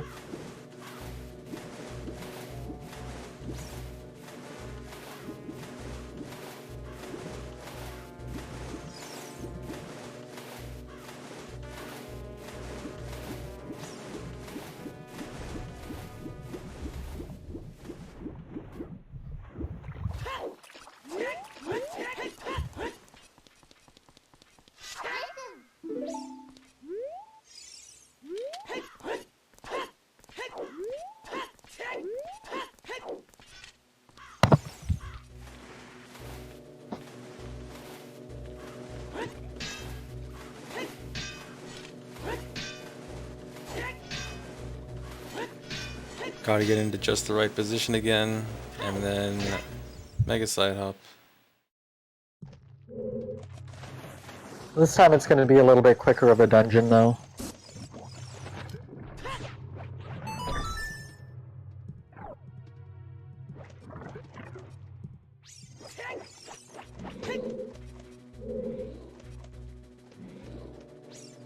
How are you crossing this gap?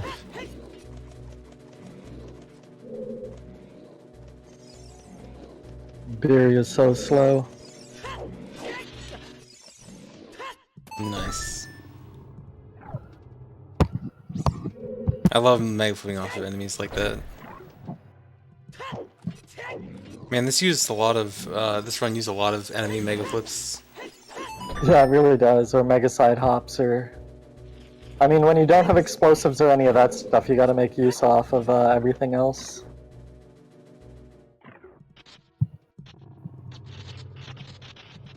We've had mega side hops, mega backflips, A-slides, maybe some other stuff off of enemies.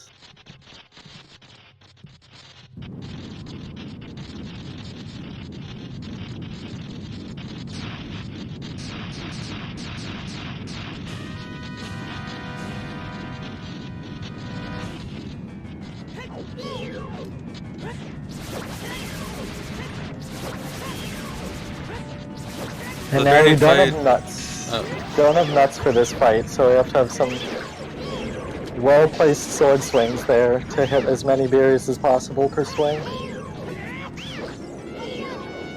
Yeah, this fight is fairly annoying if you don't have nuts. Nuts are actually so useful in this fight.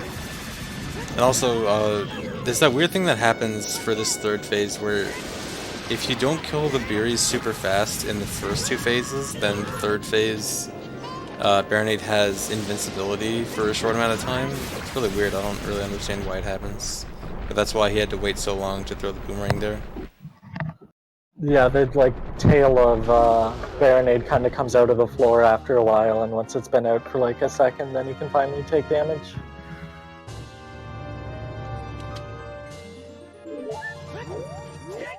Yeah, and then taking damage while Baronade was in the ground was just to make Baronade come up from the ground faster. And that's 5 dungeons.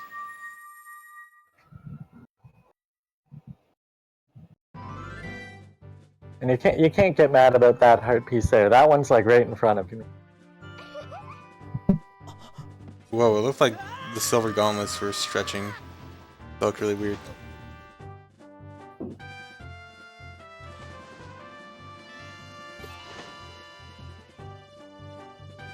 Yeah, no iron boots, unfortunately. This cutscene is so much better if you have iron boots equipped.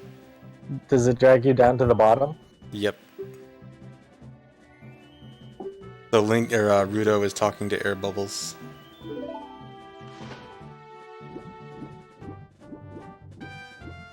What is Link doing that's making that many bubbles? Actually, I don't want to know. Struggling to breathe.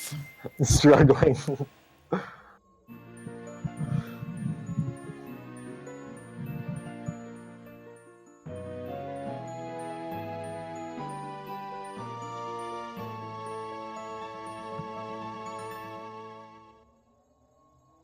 Medallion's not even above your head there, it's like off screen.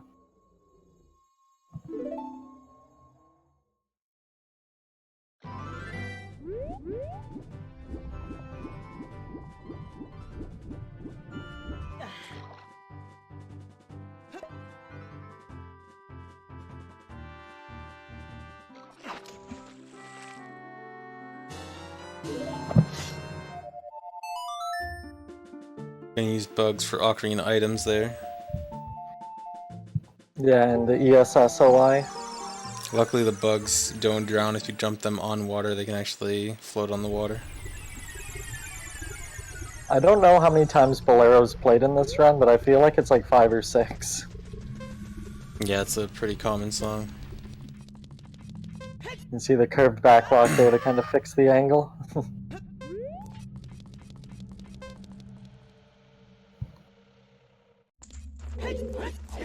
So now all that work we did before is gonna pay off for us now that we don't have to fight the flare dancers, because as you can see we don't have anything that would be effective against them. Unfortunately, Boomerang doesn't do anything. Are you not aware that hammer works? I think hammer works, but it's really slow, isn't it? It's oh wait, basically the same. don't you stab the corner or something like that? No, hammer works just like normal. Oh. Uh-oh. Unoptimal route. Well, this was unoptimal the moment we did Gwei Hover instead of the secret actual way to do this. You can't just say that on stream, dude. What do you think the word secret means? I didn't say what the secret was. It's not a secret when you say there's a secret.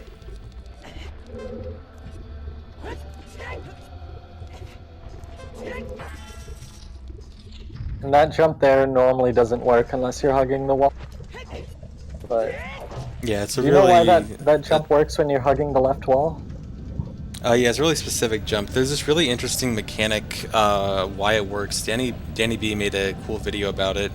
So there's this mechanic in this game where if you're very close to a wall in front of you, then like there's this kind of buffer area where even if you're a tiny bit away from the wall, you can grab it.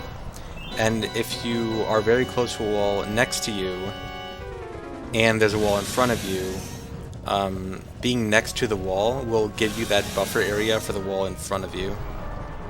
And so you can kind of magnet grab the wall in front of you just by being close to a wall next to you.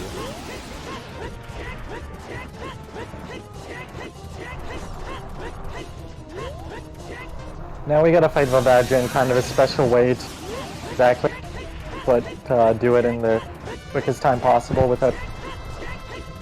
Yeah, so hitting Volvagia like that just does damage without making Volvagia fly in the air, but you can only do it twice, and then if you do it a third time, then Volvagia will fly in the air. Yeah, the third time. Yeah. Yeah. And each Luckily, time the it stuns, it does 2 damage. The boomerang is amazing against Volvagia. Yeah, boomerang, they're doing 2 damage per hit, and then we've already done 3 stuns for 2 damage and 1 jump slash for 4 damage. Good. And then all that time stop with the timer stopping in midair, that was with pressing bugs in midair every time. Yeah, I didn't need to do it that much, just enough to make sure I have enough time for the cutscene. So Volvagia has 24 health total, and each stun with the hammer does 2 damage. So there are like, what, 4 stuns I think with the hammer, and then all the hits with boomerang plus the jump slashes. Yeah, plus 2 jump slashes.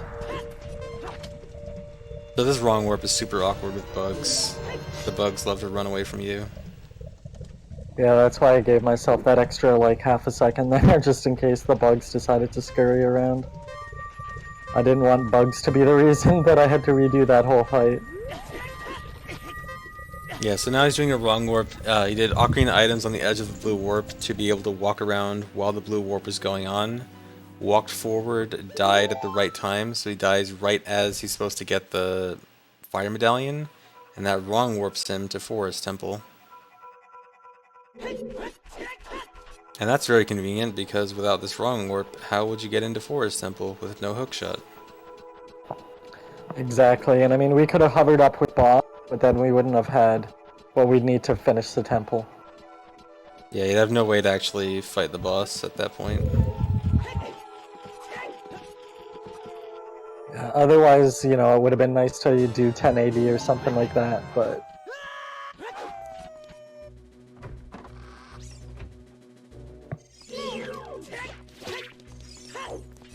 Dude, the boomerang as adult is actually so cool. Yeah, I love the boomerang.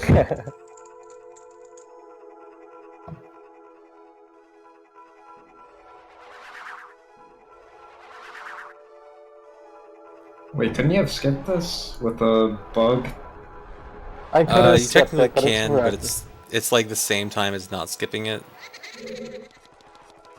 So it's kind of pointless to do. The main use for skipping that cutscene is getting to the basement, not necessarily the time saved from skipping the cutscene itself.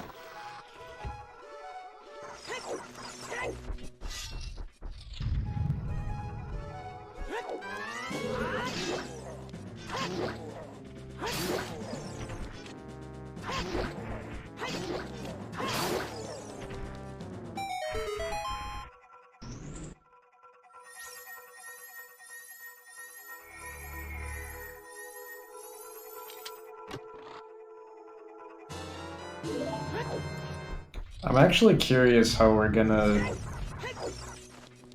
beat the boss. Well, trust me, there's a lot of Forest Temple first before you have to figure that one out. Forest Temple is definitely by far the longest temple in the run.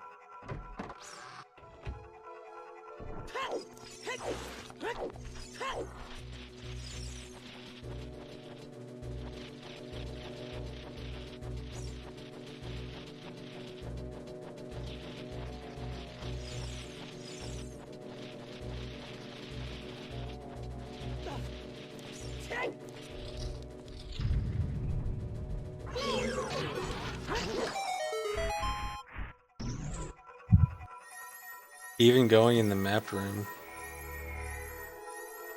Get the map, get the map, get the map. Yeah. It's probably You get vanilla. mad at me about heart containers and you want me to get a map? Well, since you got like 2 heart containers, you may as well get the map. It's the same speed. But I can actually use those type containers.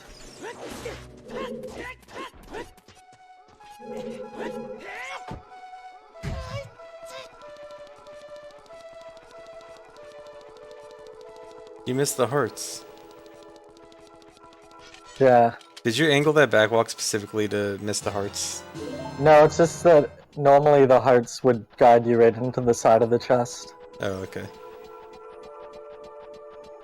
And I probably could have got them and like done a curved backwalk, but hindsight's 2020. No, to me it looked like the curved backwalk was specifically to avoid them.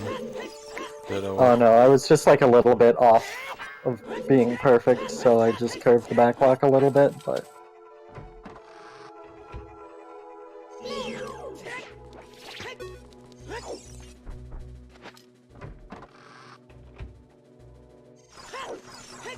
I definitely could have just slashed all those Skulltulas, but I felt the need to use Boomerang on them. gotta get the use out of it.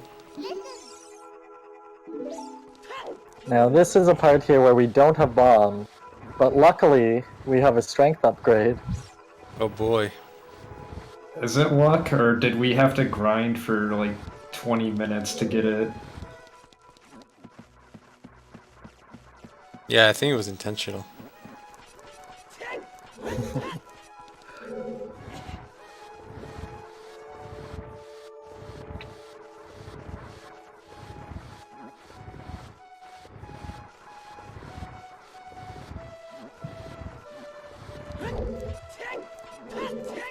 What a curved backwalk is it's basically anytime you're holding the joystick at, there's 2 different like degrees of it. If you're at 8 on the notch, then it still counts as nothing, that's still the dead zone. But 9 is like a little baby curved backwalk, and the 10 value is like a full-blown curved backwalk. That's basically like when you're backwalking but holding very slightly left or right, and it'll curve it just a tiny bit. Yeah, there's only 2 units out of the possible 128 that it falls under though, so it's a pretty small area to hit. Otherwise you end up doing Iguana Walk.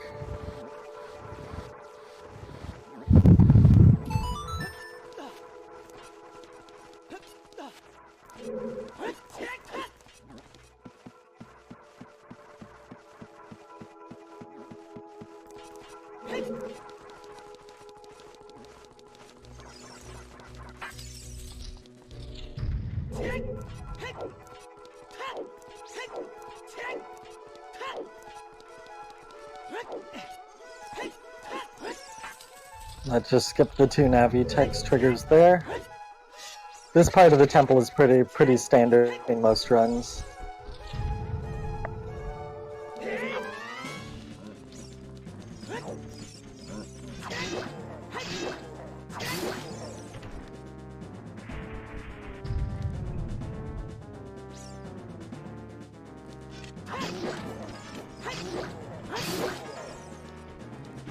The lag!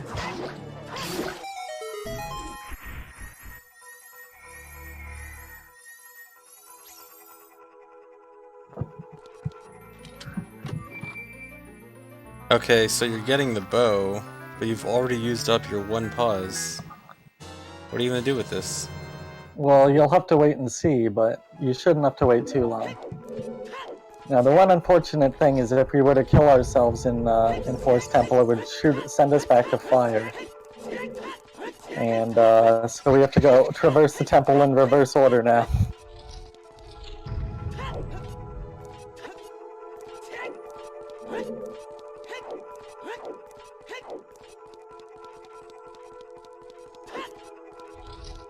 That text box trigger is actually really troll on the way back.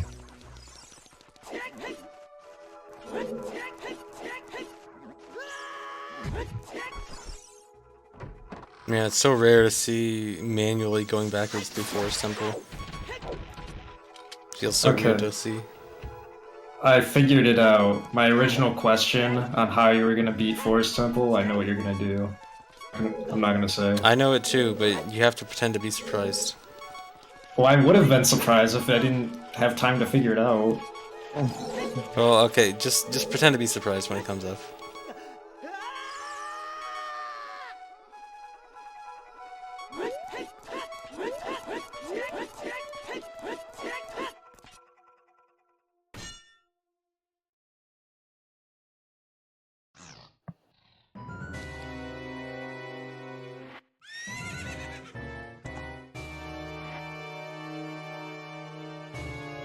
And here's the second final boss. Or wait, no, third.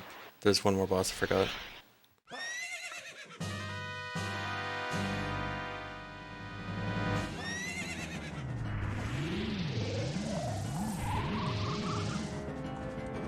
Alright, so you need to shoot Phantom Ganon coming out of the paintings. How you gonna And do boomerang that? doesn't work. Well, boomerang doesn't work.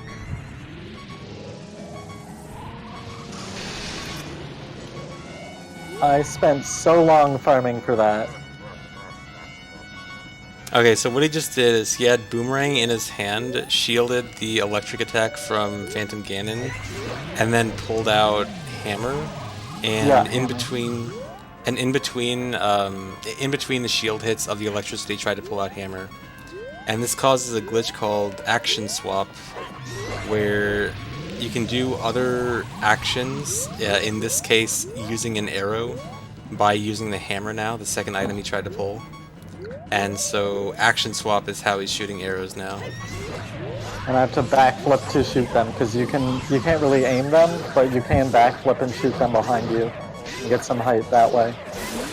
Also, Boomerang is sick on Phantom Ganon because when you throw the boomerang at Phantom Ganon, he spins his staff as like it's his kind of method of pretending to Dodging. dodge it, but it goes through his staff and actually hits him and stuns him, and so it's like an auto stun. Like he can't block Boomerang, and so Boomerang is OP on Phantom Ganon.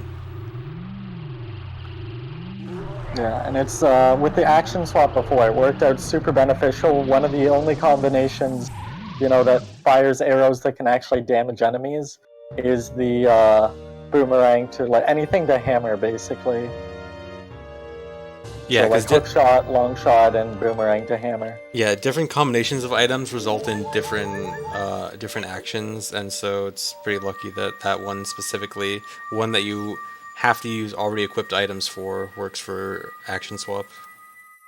Yeah, without it, there's no way that the route would be able to be completed, but Alright, just one dungeon left. and we've already killed the boss.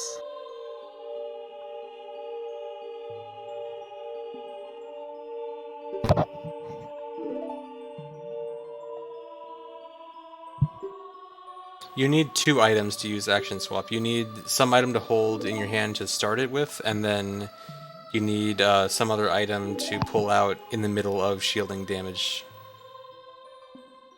Oh, and if you mean like if you need the bow to actually shoot the arrows do actually come from your real arrow count. Like if you were to pause right now and you could see the arrow count, you would see he lost 3 arrows. So that's why he had to get the bow. That's because if you didn't get the bow, Action Swap would work, but then it would just shoot no arrows. It would like make the sound that you have no arrows. Yeah, and then it actually makes the wasteland noises if you've got no ammo left. Oh yeah, because Action Swap can make some weird noises sometimes, and the Wasteland one is the typical one it makes. You actually should have wasted more arrows just to show that off. Actually, you probably can't because you have to like shoot arrows really slowly with Action Swap. Probably didn't have time. Well, he didn't has in that one room, so anything goes. True. That one Hesta would have saved me like probably 6 to 8 seconds. Oh no.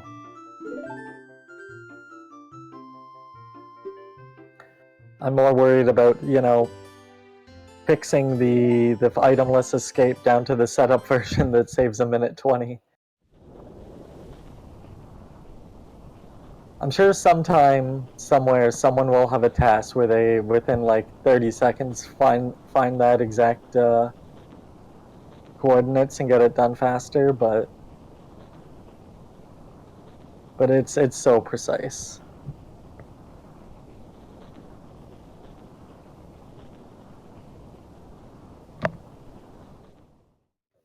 What is happening on screen right now? Ganondorf was riding his horse through fire because it makes him look cool and edgy. Yeah, I think Nintendo just made some pretty sweet looking fire, and then they were just like, you know what? We gotta use this everywhere.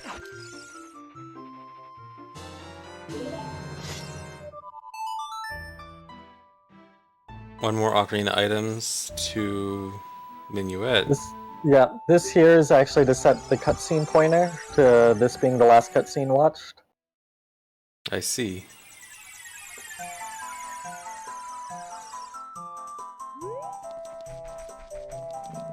This is gonna look very silly,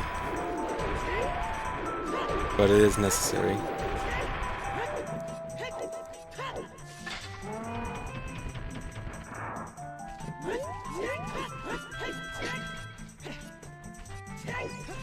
So what are the moblins supposed to be guarding? Like, what are they just... Why are they here? They have to guard the temple so no one gets in, even though the stairs are broken.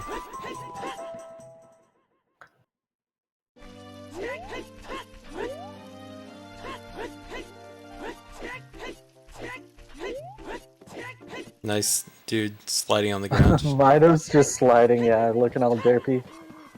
I love that.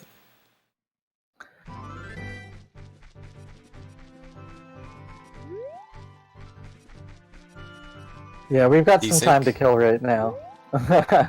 Yeah, just a little desync. No, we have to wait for nighttime. Since we don't have any bombs to get over to Deku Tree anymore, we're actually going to have to make use of a Skulltula that only appears at nighttime. So unfortunately, the only way to accomplish this is actually to wait for nighttime. And there's no way to really route around it. So even though right after beating Forest Temple, you're put right in front of Deku Tree, there's a bunch of reasons why you can't go straight in. One, as you just said, you need to wait for night so that a Skulltula appears there, because with no bombs, you can't hover in, so you have to use a Skulltula at night.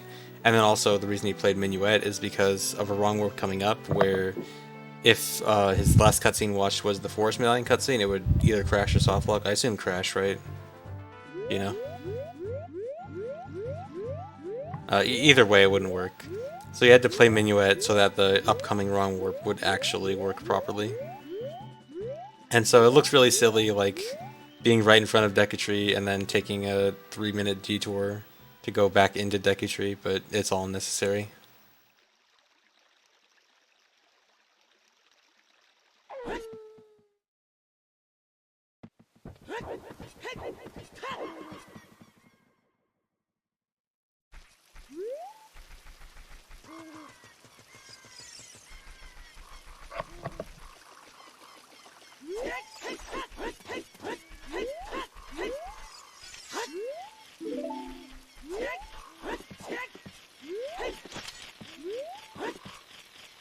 This trick is super cool.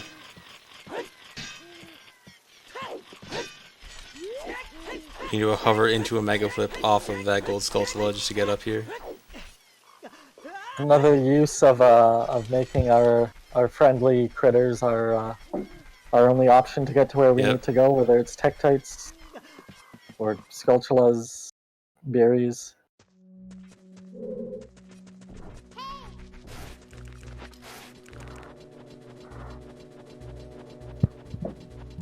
And this time, unfortunately, we don't have any bombs to get down a little bit quicker, so we'll have to do slightly older strats, but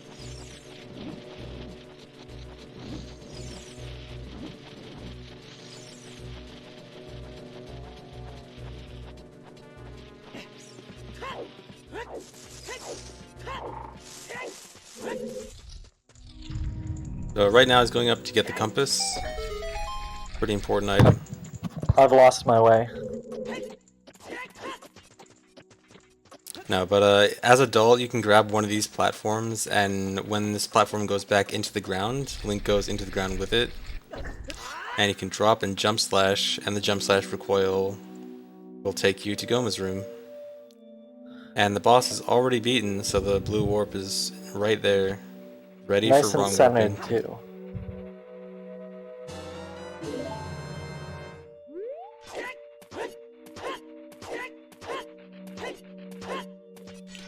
Really? I could have backwalked this, but I was having so much trouble with this for some reason. And I think it was because I was using a setup that didn't take account for my different movement speed entering the boss room or whatever. Because all the other ones weren't working. So yeah, it's another wrong warp setup, doing Ocarina items on the edge of the blue warp, leaving the room at just the right time, so that the cutscene starts at the same time he leaves the room. Wrong warps to Ganon's castle. And that is all 8 dungeons beaten. Now just the big guy. Is there a way to do credits warp under one pause conditions? I think you could probably get Eyeball Frog, but I think you'd need a wrong warp from Fire Temple, not Deku Tree. So then that would cause issues with Forest Temple. But I think there might be some kind of way around that.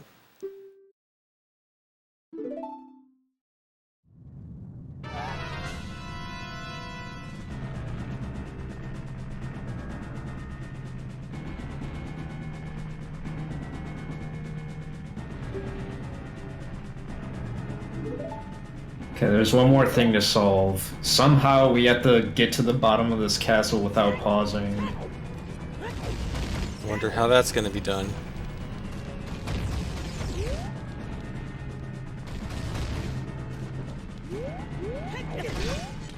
The rock has...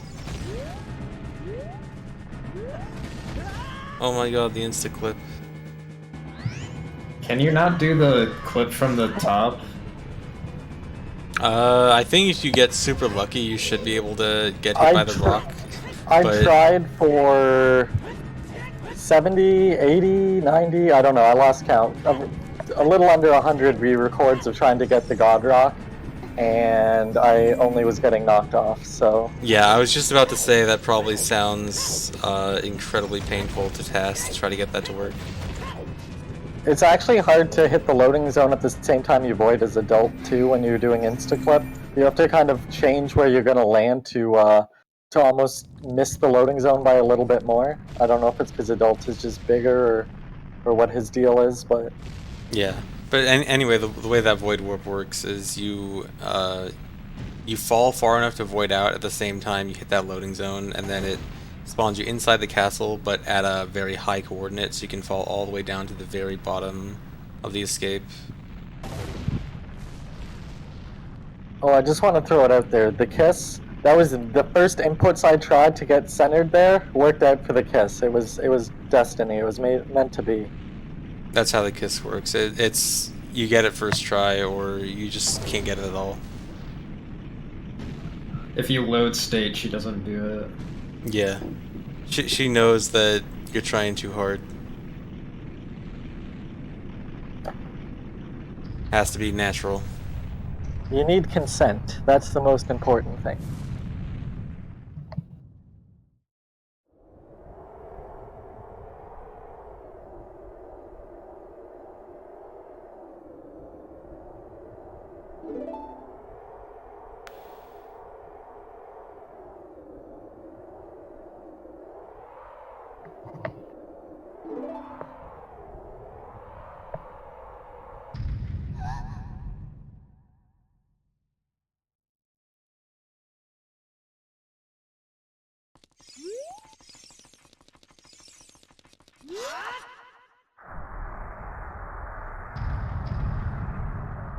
So doing that jump slash before the fight is just to store power crouch stab, so when the sword gets knocked out, you can still do master sword damage with hammer.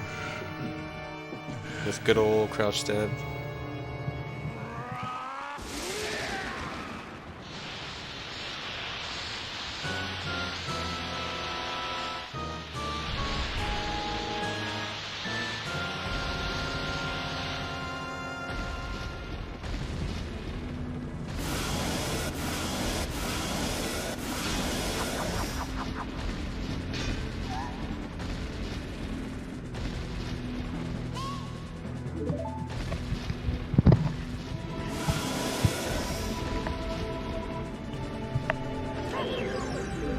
We're actually gonna get Ice G because it's so OP against his tail. The height in which the hammer rests, like, hits his tail so fast every time.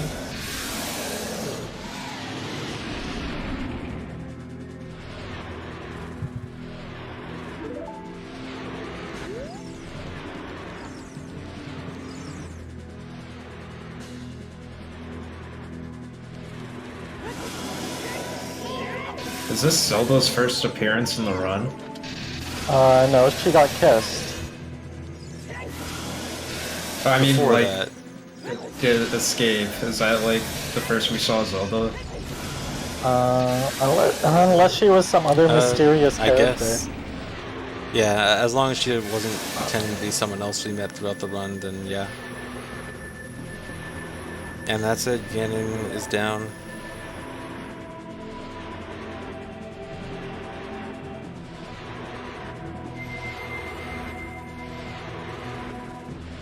I love how the hammer glows instead of the sword there. And that's time.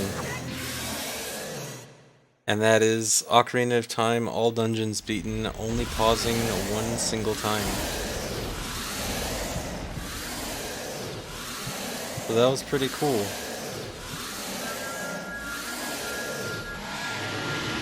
Had a lot of really neat tricks in that. Yeah, it's something, I'm trying to find the next category or something that I'm feeling interested in doing. Something with some interesting tricks, but not too unknown that I don't know if I'm going to be able to complete it. Yeah, it's so cool that things like this are possible, like beating the game with such a strange but interesting restriction. Yeah, one of these days I might try to finish my low A press any percent run, but I've been farming for the one input for like probably 50 hours and haven't gotten it to work yet. But Dang. one of these days. That'd be cool. I think it was down to 6A presses to beat the game, which is pretty impressive too. That's lower than last I heard. Maybe it's 7. But I think it's because I'm trying to skip the 1A press that a lot of them just kind of accepted. Alright, so yeah, I guess this is it for now. Do you guys have any final words you want to say? This was a cool run. Also, shoutouts to Kafta. That's it.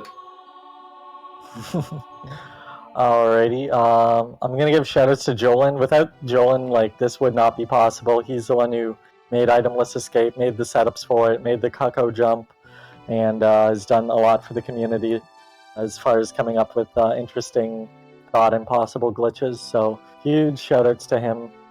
Shoutouts to the rest of the community for just putting up with my dumb questions during the creation of this. Shoutouts to the old low pause patrol for helping with the 2 pause, because without the 2 pause before this, probably wouldn't have done this route here. So big shoutouts to them. And the last thing that I want to just fit in is if anyone's interested in trying to learn how to TAS at all, I'm just starting a new mini-series, I guess, describing and tutorial for beginners on how to TAS in Ocarina of Time. So if you guys are interested at all in TASing, then be sure to check out my channel and just check out those videos there. Oh yeah, I just saw that. I just saw that yesterday. That's pretty cool. Actually, you should post those videos in chat. Make sure everyone goes to watch those. If you guys want to go get into TASing, go check that out.